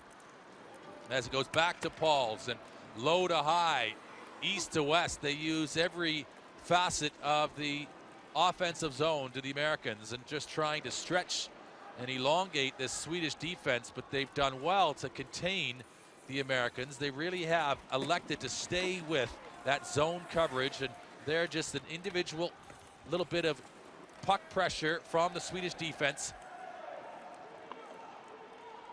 Sweden hollering for a penalty there. They thought there should have been a call, and they still have to chase the puck around now in the defensive zone as the Americans do a good job of keeping it in. It's Page. You talk about the great World Championship he had in 2015. At the last World Championships, he had 11 points in that tournament, which led all players for the gold medal winning American side. And I remember getting an opportunity to speak with his father involved with USA Hockey as well, and also involved with bringing that tournament to the fabulous Harbor Center in Buffalo. And what a venue that was. But equally, how about this one here, where the Paralympics will be in a year's time, and this is not only a trial event, but of course the World Championships for para ice hockey. And a 10,000 seater, the Gangneung Hockey Center, probably will only be able to get about 8,500, 9,000 fans in here when it comes to time for both the Olympic and Paralympic tournament that'll take place here. There'll be so many of the media tribunes that'll be on this side where we are watching the action from. But this now, the Americans, as they come forward, Landeros with speed to burn. He's got lots of it. He's got a passing play back door, and I thought maybe he would have made the pass a little bit earlier. He had a window to get it through, and he was a little bit too late when it finally did get serviced across, as his American teammate had already driven past that backdoor position. But Sweden, with a little bit of calm here, haven't given it over quickly, but they do it just as quick as I say it. And it's now back on them, and now they're going to have to work to recover their defensive position. Landeros is down. He's trying to get to that goal line. And with the goal line position, you see it. They have that chance when they attack the net to either go behind or go out front and make the Swedish defenders have to make a decision in which side to guard. But they've been good, have Sweden. They've not overly committed. They do a good job there preventing that insert pass, and they will bank it out. It's well weighted, and it might just be officially recorded as a shot on goal. I think it had enough mustard on it that would have gone across the goal line if Reichenbach hadn't have got a stick to it, but he comes out and advances it for the United States again. They come across the line, and Wallace this time is met by the Swedish defender. It's Lundgren. And they really give full credit. We're almost 5 minutes gone in this third period. No more scoring from the United States. And they look, to be honest, devoid of ideas of how to change their approach. Well, again, yes, Sweden is doing a good job of clogging up that neutrals, front area in the slot there, in the defensive zone, rather. And you see the Americans coming through the neutral zone now with some speed. It's Declan Farmer. He's got all kinds of moves. McKee as well, trying to get an opportunity, but you see 4 bodies there by Sweden in front, clogging things up in the middle of the ice. And it's really their best opportunity to keep this a respectable score. There is literally no appetite to create offense by Sweden. They're not looking to do anything really to push the puck up the ice. As you see, they don't even send a player into the attacking zone on a forecheck. And 4 bodies going across the ice as Nilsson forced to make a nice save from distance there. That's a highlight the reel. fans, yeah, the fans showing their appreciation as well, as Nilsson has been spectacular. Backside play, they'll bank it in this time. It's going to be Declan Farmer who gets his second goal of the game, and unattended on the back of goal. He'll just slot that one in past Nilsson. Nilsson can do nothing about that. He's dealt with everything that was realistically a shot on goal that he could attend to. But this one here with just too much pressure. There's the long distance shot that comes in that he deals with, and that was the save we were just remarking on. But it's the coming across the goal line and then servicing to the play to Declan Farmer. That is the goal here. You see Farmer with the puck carrying, and we'll get a shot of that replay in a moment's time. So Farmer now with 2 in the game gets the 5th goal for the United States. And they come again. They take that face-off right from the neutral zone. Sweden have done well to break it up, but they got a chance just to try to formulate some shape. Will they come forward if they can? But they do well just to pick the pocket of the Americans as they attack that blue line. Pauls has turned it over. And this just getting a little bit loose right now from the United States. And that's, if that's as dangerous or as misaligned as they've been, they haven't got much to worry about. There's no goal there. That was Roybal trying to go across the Farmer. And he can't get it there. I think the defense gets in the way as much as Nilsson was there to chaperone that puck and to keep it safely at bay too. Yohe just trying as well, just to balance play and keep his team surging forward. Backside, the open side for Roybal. Over to Pauls. Pauls will shoot, and he just again scorches one wide, and it goes right off the end boards and thuds and ricochets forward. Sweden have done enough just to have the puck leave their defensive zone for a second before the relaunch. As this is Roybal into a better position, shooting the offload. The shot is not able to get through to the Swedish goal. And you can't underestimate just how well Sweden have played. As they try to offload it, they try to make those diagonal passes, and they just try to skate into better positions and be quicker than Sweden. But Sweden have done a real good job of throwing a blanket on this American offense here throughout the latter stages of this hockey game. as we're well over the halfway point of this third period now. And it's just the one goal to show for the United States. And as much, rather than talking about that being a deficiency, the credit really needs to be given to Sweden.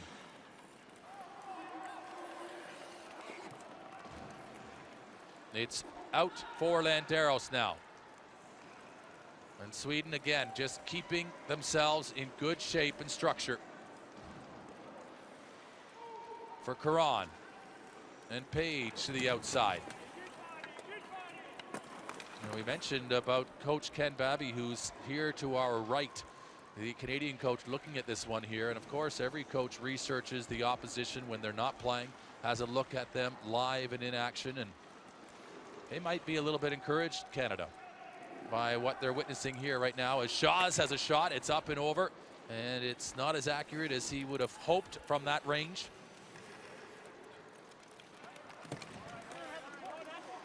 And Adam Page there. Oh, and a scooped up, and that's a hot shot down the third baseline, and almost makes a snaring grab at the hot corner is Nielsen again.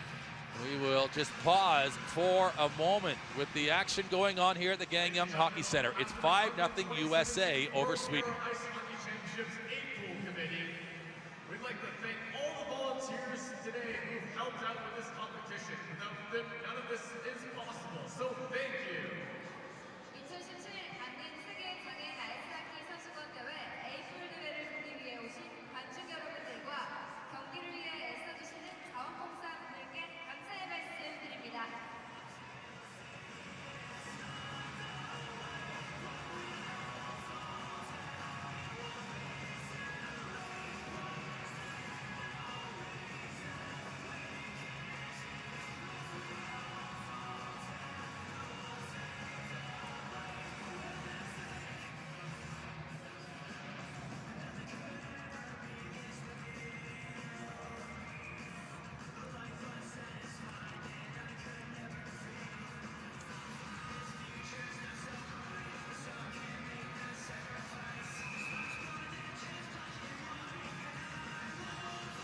Six minutes and 16 seconds remaining in this hockey game as Alf Nielsen makes another save, and I think we must be well over 30 shots on him now, as there was 20 in the first period. And as we look back across just the action that he has received, 20 in the first, and we'll just get the tally of 13 the shots. more in the second period, and he'll be pushing 40 shots by the time this one's over.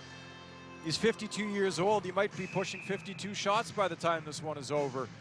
But it's been a good effort by Sweden just to keep this at 5-0, and a good effort by the goaltender, obviously, as well, as winning this game. Another glove save by Nelson. Winning this game will certainly not be in the cards for Sweden today, but to be able to keep it at 5-0, even 6-0, would be a small victory for the Swedes. Just makes that save look so easy, doesn't he, Nielsen? And it's one of those things, he just looks as though he's got the answer before you ask the question, as he waits again and gives his team the opportunity to change as a result of that quick fire delivery from the Americans, and they look to employ that again. But it's Pauls who anticipates it so well and gets that loose puck, and that's part of that approach and the offense that comes. It's the missed shot on goal, but of course when you're able to get to those loose pucks first, well, then you get more chances. But it's Wallace who just loses the handle for a moment, and now they're reloading as they come across the line. This is Grove. And then Wallace now following up for Sweden. Sweden, as you say, would probably just be happy if they could keep this to a half-dozen defeat as far as total goals against them today. And Josh Pauls continues to work. He is the engine that could, as equally Nico Landeros on the blue line for the United States. We're seeing more of Pauls, maybe more so than Landeros as this game is going on. We look across the lineup, and the total ice time so far, the majority of it is Landeros at 16 minutes and 35 in this hockey game, and then Josh Pauls at 16:40. So both of them pretty much share half of the load on that blue line position. There again, the shot and the glove hand, and it's becoming, well, something that's almost like we press repeat as Nielsen makes another beautiful glove save. Two-time Paralympian in 2010, 2014, playing in his second World Championship. Began playing the sport in 2008.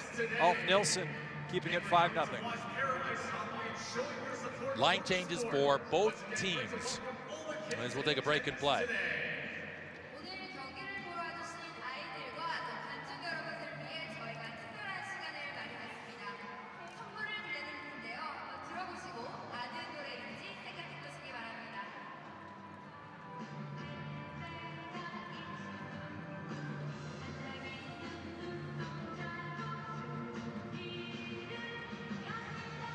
이 세대가 아닌가요? 잘 모르시는 분들이 많은 것 같아서 제가 다른 노래를 준비했습니다.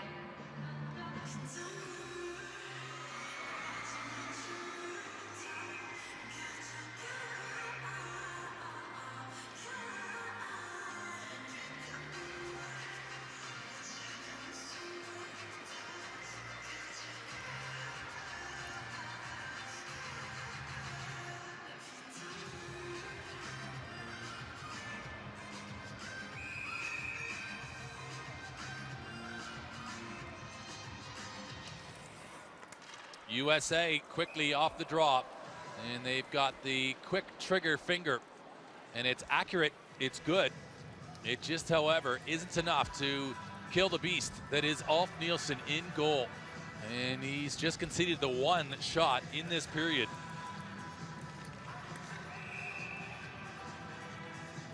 And what a performance he continues to put in, as we say, probably well up over 40 shots. He had 33 ahead of this third period, and easily well into double digits alone in this third period of shots, as it's going to be Brody Roybal just doing this little interweaving with Landeros out here. And the offload, that's that speed where they're able to come around the corner so well. But this is the good part from Sweden, as they meet them on the other side, do not allow them to get them onto their strong side, and then physically able with their body weight to sometimes get advantage over the American players. And finding a way to adjust. Is there a little bit of a indication in this performance here that the shine on the Americans' crown at the top of the sport of para ice hockey is maybe not quite as glistening as it has been? That'll be interesting to watch as this tournament unfolds. It's been a strong performance, though. Full credit to Sweden. They fell 2-1 to the Italians in day one of competition. And however, the goal they do score, or they did score, really kind of came out of nothing. And it was a great, well-taken play, but they didn't generate a lot of offense then either. They didn't, and in this game, as we've talked about, they're not looking to generate any offense or try to generate any offense for Sweden. It's just about limiting the Americans' opportunities and keeping them from running up the score. So a 5-0 score with 3:20 to go in the third is certainly respectable, as goal differential can come into play later in the tournament. As Sweden knew that they would have their hands full with this American team, they'll be happy to just try to box them out, keep them out of the slot, though Roybal does great work to get into the slot. And beautiful passing here from the Americans, and going top shelf and putting the puck in the back of the net is Declan Farmer, and it's a 6th spot for USA.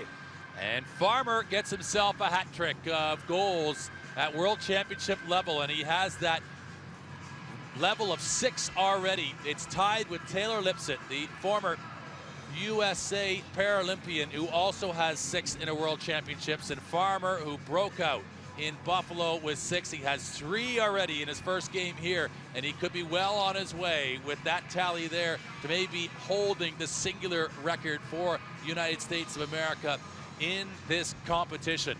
What a finish there, as it's high and up over Nilsson. Number 16, Declan Farmer, assisted by number 4, Brody Roybal, and number 88, Kevin McKee. So Farmer from Roybal, and McKee getting the 3rd assist on it, but they get upended. Sweden, how are they going to go? They're going to get hunted down. Well, that just gives you an idea of the differential in speed there, as Josh Pauls, the defenseman, gets back before Sweden can even get the puck to the red line. I mean, there was an opportunity for a break there potentially, but that gap was closed so fast, and that's really indicative of the difference in skill between and speed between Sweden and the United States. Josh Paul's almost looked like a predator, the way he was hunting down the Swedish player who had for a moment a little glimpse of advancing the puck forward into an offensive position. Oh, bar down, and it's as good as you're going to see it, as it is Rico Roman who racks it up off the crossbar for a 7th American goal, and that with a left-handed delivery was as striking as you're going to see in the sport of para ice hockey. Beautiful shot, and again, Adam Page doing a nice job of getting the puck to the middle of the ice. And this shot comes from just above the hash marks, a flick of the wrist, and Rico Roman going bar south. What a great shot that is up and over Nilsson. Not much he can do about that. 3rd world championship here for Rico Roman, the 36-year-old. And that is a wicked wrister, making a touchdown and an extra point as the United States 7-0 lead over Sweden. And you see the positioning of the shot. It was not, of course, to the glove hand side of Ulf Nilsson, but with that type of placement, well, there is not really, I think, a goaltender in the world that's going to make that save, particularly when it's up over your head. And it was just so well placed there. And of course, with almost surprising delivery there from Rico Roman, just how pin perfect he was. And so, as quick as that, a little bit of extra offensive flair coming from the Americans late in this 3rd period, and just padding the stats a little further. I think they are going to be hard-pressed to try to get to double digits at this stage. But again, Sweden will take this scoreline at the moment the way it has gone, and I think they will accept it. And I tried to push the Swedish coach Jörgen Lundgren for what he thought maybe a respectable scoreline would be, and you always want to be mindful of that as a coach, that if you expect a worse defeat than you end up getting, well, then your team doesn't think you're confident in believing in them. So he has to be mindful that, well, the job was to come out here and to finish top 5, and I think they knew they weren't going to be able to compete for a victory today against the United States. But I think quietly to themselves, this could be a moral victory, the way they've gone about their business. And now inside this last minute, they still are working very industrious, keeping the Americans at bay as best they can. We heard the Norwegian coach Espen Hedge yesterday before the game against Canada talking about the fact that he knew they would be playing much of that game in the defensive zone, so that when there is a mismatch, as you'll see occasionally here at these World Championships, the coaches understand the best line of attack to take, and Sweden knows they're not going to try to go chance for chance with the United States. If they try to open things up, the American speed is just going to burn them repeatedly. So they did a good job of, again, clogging up the middle of the ice in their own end. When they get the puck, as they did here, although this will not go for icing, Reichen back out to play it. Sweden did a good job of keeping this to be a respectable score, and Ulf Nilsson, again, was brilliant as time ticks down. The United States 7-0 winners over Sweden in Game 1 on Day 2 of action. And a very impressive one. And of course, our immediate comparison as we look at the final score and confirmation of it there, the immediate comparison that we take is the Canadian scoreline against Norway, 9-0 in Day 1. United States 7-0 over Sweden. And I guess the best barometer of that is what will we see when Sweden take on Norway. You might favor that Norway are the stronger of the two nations over Sweden. So does that bode that maybe the Canadians have had the strongest first game performance in this tournament so far of the 7 teams that we have witnessed? Well, Norway definitely tried to attack a little bit more than Sweden did. So they opened it up a little bit more, which maybe allowed Canada to score as much as they did. They got the 9 goals in that game. They had 6 goals in the first period. So from there, Norway was able to keep them to 3 goals in 2 periods. It was a very quick start for Canada. Sweden played a much more defensive-minded game. Again, they were not looking to create offense in this game. They were just trying to make sure that the Americans didn't run up the score. So I think in that sense, the Swedes accomplished what they set out to do, as we'll get set now for the player of the game awards from each side. And as we take a look at the American roster, a lot of great players to choose from. I might single out Declan Farmer, who was an elite goal scorer for them in this game. That line of Farmer, McKee, and Roybal was brilliant. I think you're right to think with a hat trick, generally you would expect that in the sport of para ice hockey, that would be rewarded today with a Player of the Game award. I think equally as we go across, and you probably, if you've been watching and paying close attention to this broadcast, you know who will be selecting for Sweden. It will be their 52-year-old goaltender in Ulf Nilsson. And if either of those two, if Nilsson doesn't win it today, well, we might have to have a talk with somebody, because he was certainly the man getting it done and keeping this game respectable for Sweden. Yeah, a 7-0 scoreline. You might think the American goaltender would be getting a Player of the Game award, but Steve Cash didn't face a shot. So with all due respect to the money man, who has been brilliant and is regarded as the best goaltender in the world, as far as the goaltending battle went, it was Ulf Nilsson who had the heavy workload, as we'll take a listen in and see the awards, Player of the Game on each side.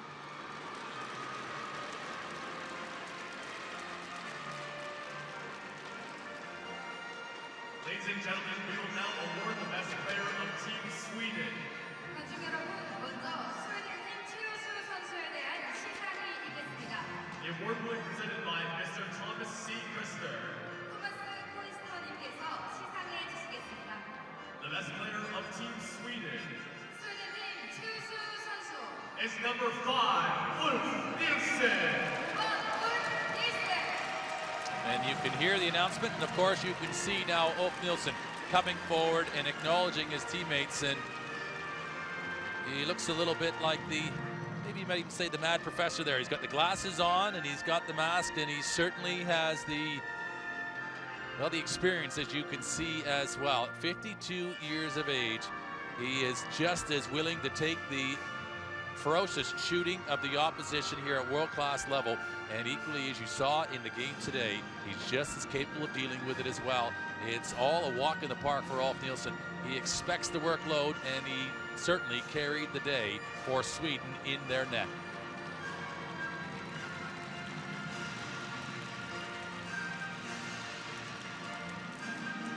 Well, we're 1 for 1 with our picks, and I think we both like Declan Farmer for the Americans. Again, there was a number of players that had phenomenal games, but let's see if it will be number 16 in white. 최우수 선수에 대한 시상이 있겠습니다.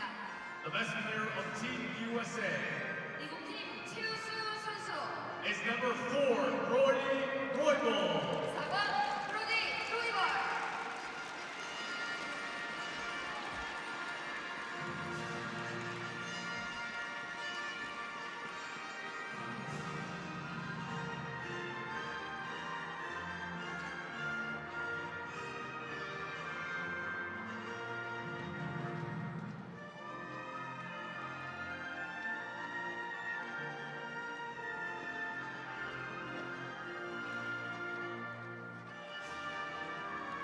Players shake hands. Brody Roybal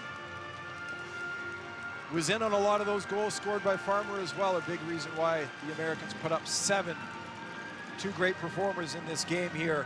Game number 1 on day 2 of competition. And I think Roybal, with a lot of the puck possession in the game and his speed, he created that breakaway where he just cut right through the defense, and I think some of those electric moves are what they are certainly recognizing, giving him the Player of the Game award today for the United States of America. 연주가 있겠습니다. 승리팀의 국기를 향해 주시기 바랍니다.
Advance the competition is now over. The next game is at 3 o'clock, featuring Team Canada and Team Italy. So a 7-0 win for the United States of America over Sweden. We talk about the great game by Alf Nilsson, the Swedish goaltender, but for the Americans, so much of the play and so much of the offense was driven by that top line of Declan Farmer, Brody Roybal, and Kevin McKee. Every time they were on the ice, they were creating opportunities, and they'll certainly be a handful for any team playing against these Americans as we continue in this tournament. I think they will. I think probably for myself, seeing where they participated or where they've been at, the Americans, and that battle realistically for gold is going to be between Canada and the United States. The interesting thing is, do they have enough depth and dimension as we see this tournament play out? Because yes, they created a lot of traffic against Sweden, who were, as you said, always retrenched and in defensive position today, and they did a good job, Team USA. But are they going to be potentially as good as they could be? And the Canadians maybe are a little bit different as they look into these World Championships so far. It's going to be interesting to see how this tournament plays out. Those two teams will face each other in a few days in preliminary action. We'll take a look at the highlights from this game, and much of it was in the crease and in the defensive zone for Sweden, in the crease of Alf Nilsson. As we look at how the scoring was opened, it was Nico Landeros, just 42 seconds into the game, finding a seam in front of the net, putting the puck into the back of the net as well. And for the most part, Sweden did a pretty good job of boxing these players out of the United States, but Brody Roybal getting in on the action as well. He was named player of the match for the U.S. A reason why, that goal that he scored right there going upstairs. Just fantastic finishing, and in that position, in that tight space, I think Roybal really just opened up, because at the time, Sweden were holding them strong and had done enough after they conceded that first goal in the first minute to Landeros. And then Declan Farmer here, as those two just as a tandem together are lethal.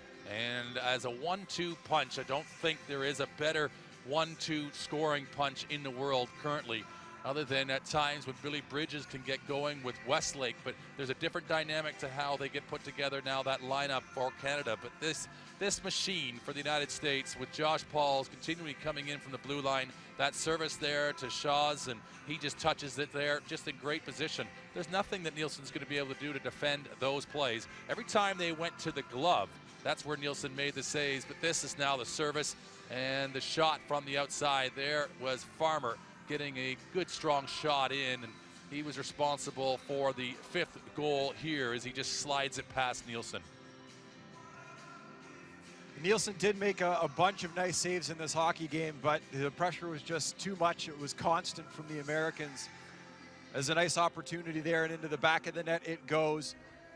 That top line we talked about, the creativity, and we see some of it here. McKee with a nice feed in front of the net to Declan Farmer, who scores yet again. And so much creativity by that top line for the Americans. And Nilsson hung out to dry there, not much that he's able to do. But a credit again to Nilsson and the Swedes for keeping it to 7. It certainly could have been worse. They did a good job of boxing the Americans out in this game. A lot of flair, though, shown by the U.S., by that top line. And you talked about the chemistry between Farmer and Roybal.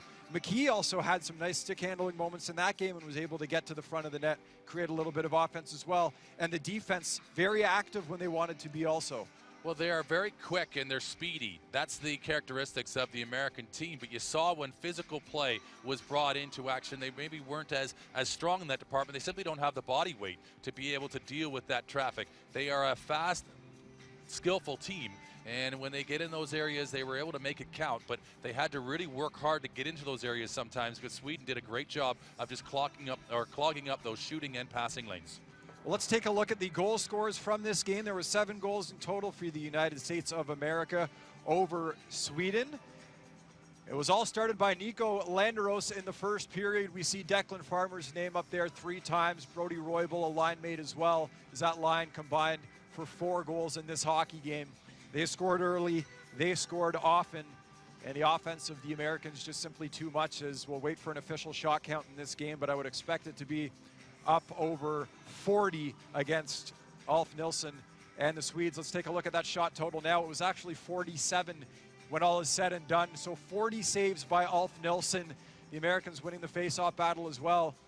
And generally, when you outshoot your opponent 47-0, good things are going to happen. But when you see a stat line like that in the shot department, it would be easy to say, wow, I bet you that was a 14-15-0 game. So a testament to the Swedish goaltender. Well, it is. It's almost kind of becomes the reverse compliment. It's just because of all the shots and the volume of traffic, just to be able to manage the scoreline and to keep it respectable is a victory for Sweden today in that hockey game. I think they understand that it's all relative in relation to what was expected to get today from today's performance.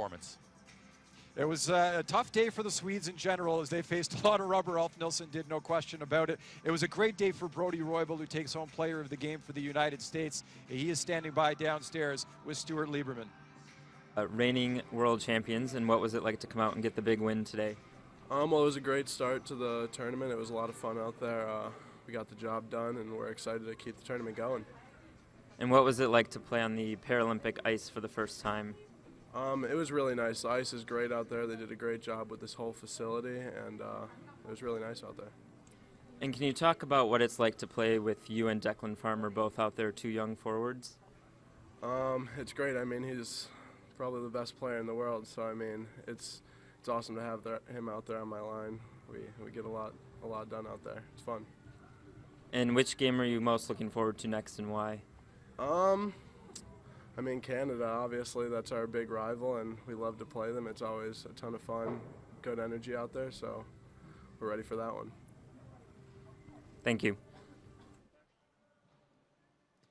So every team in the tournament has now played at least one game. The United States were the only team yesterday that was not in action. They get the 7-0 win over Sweden here in game number 1 on day 2 of the tournament. As we'll take a look at the standings so far, day number 2, it is still early.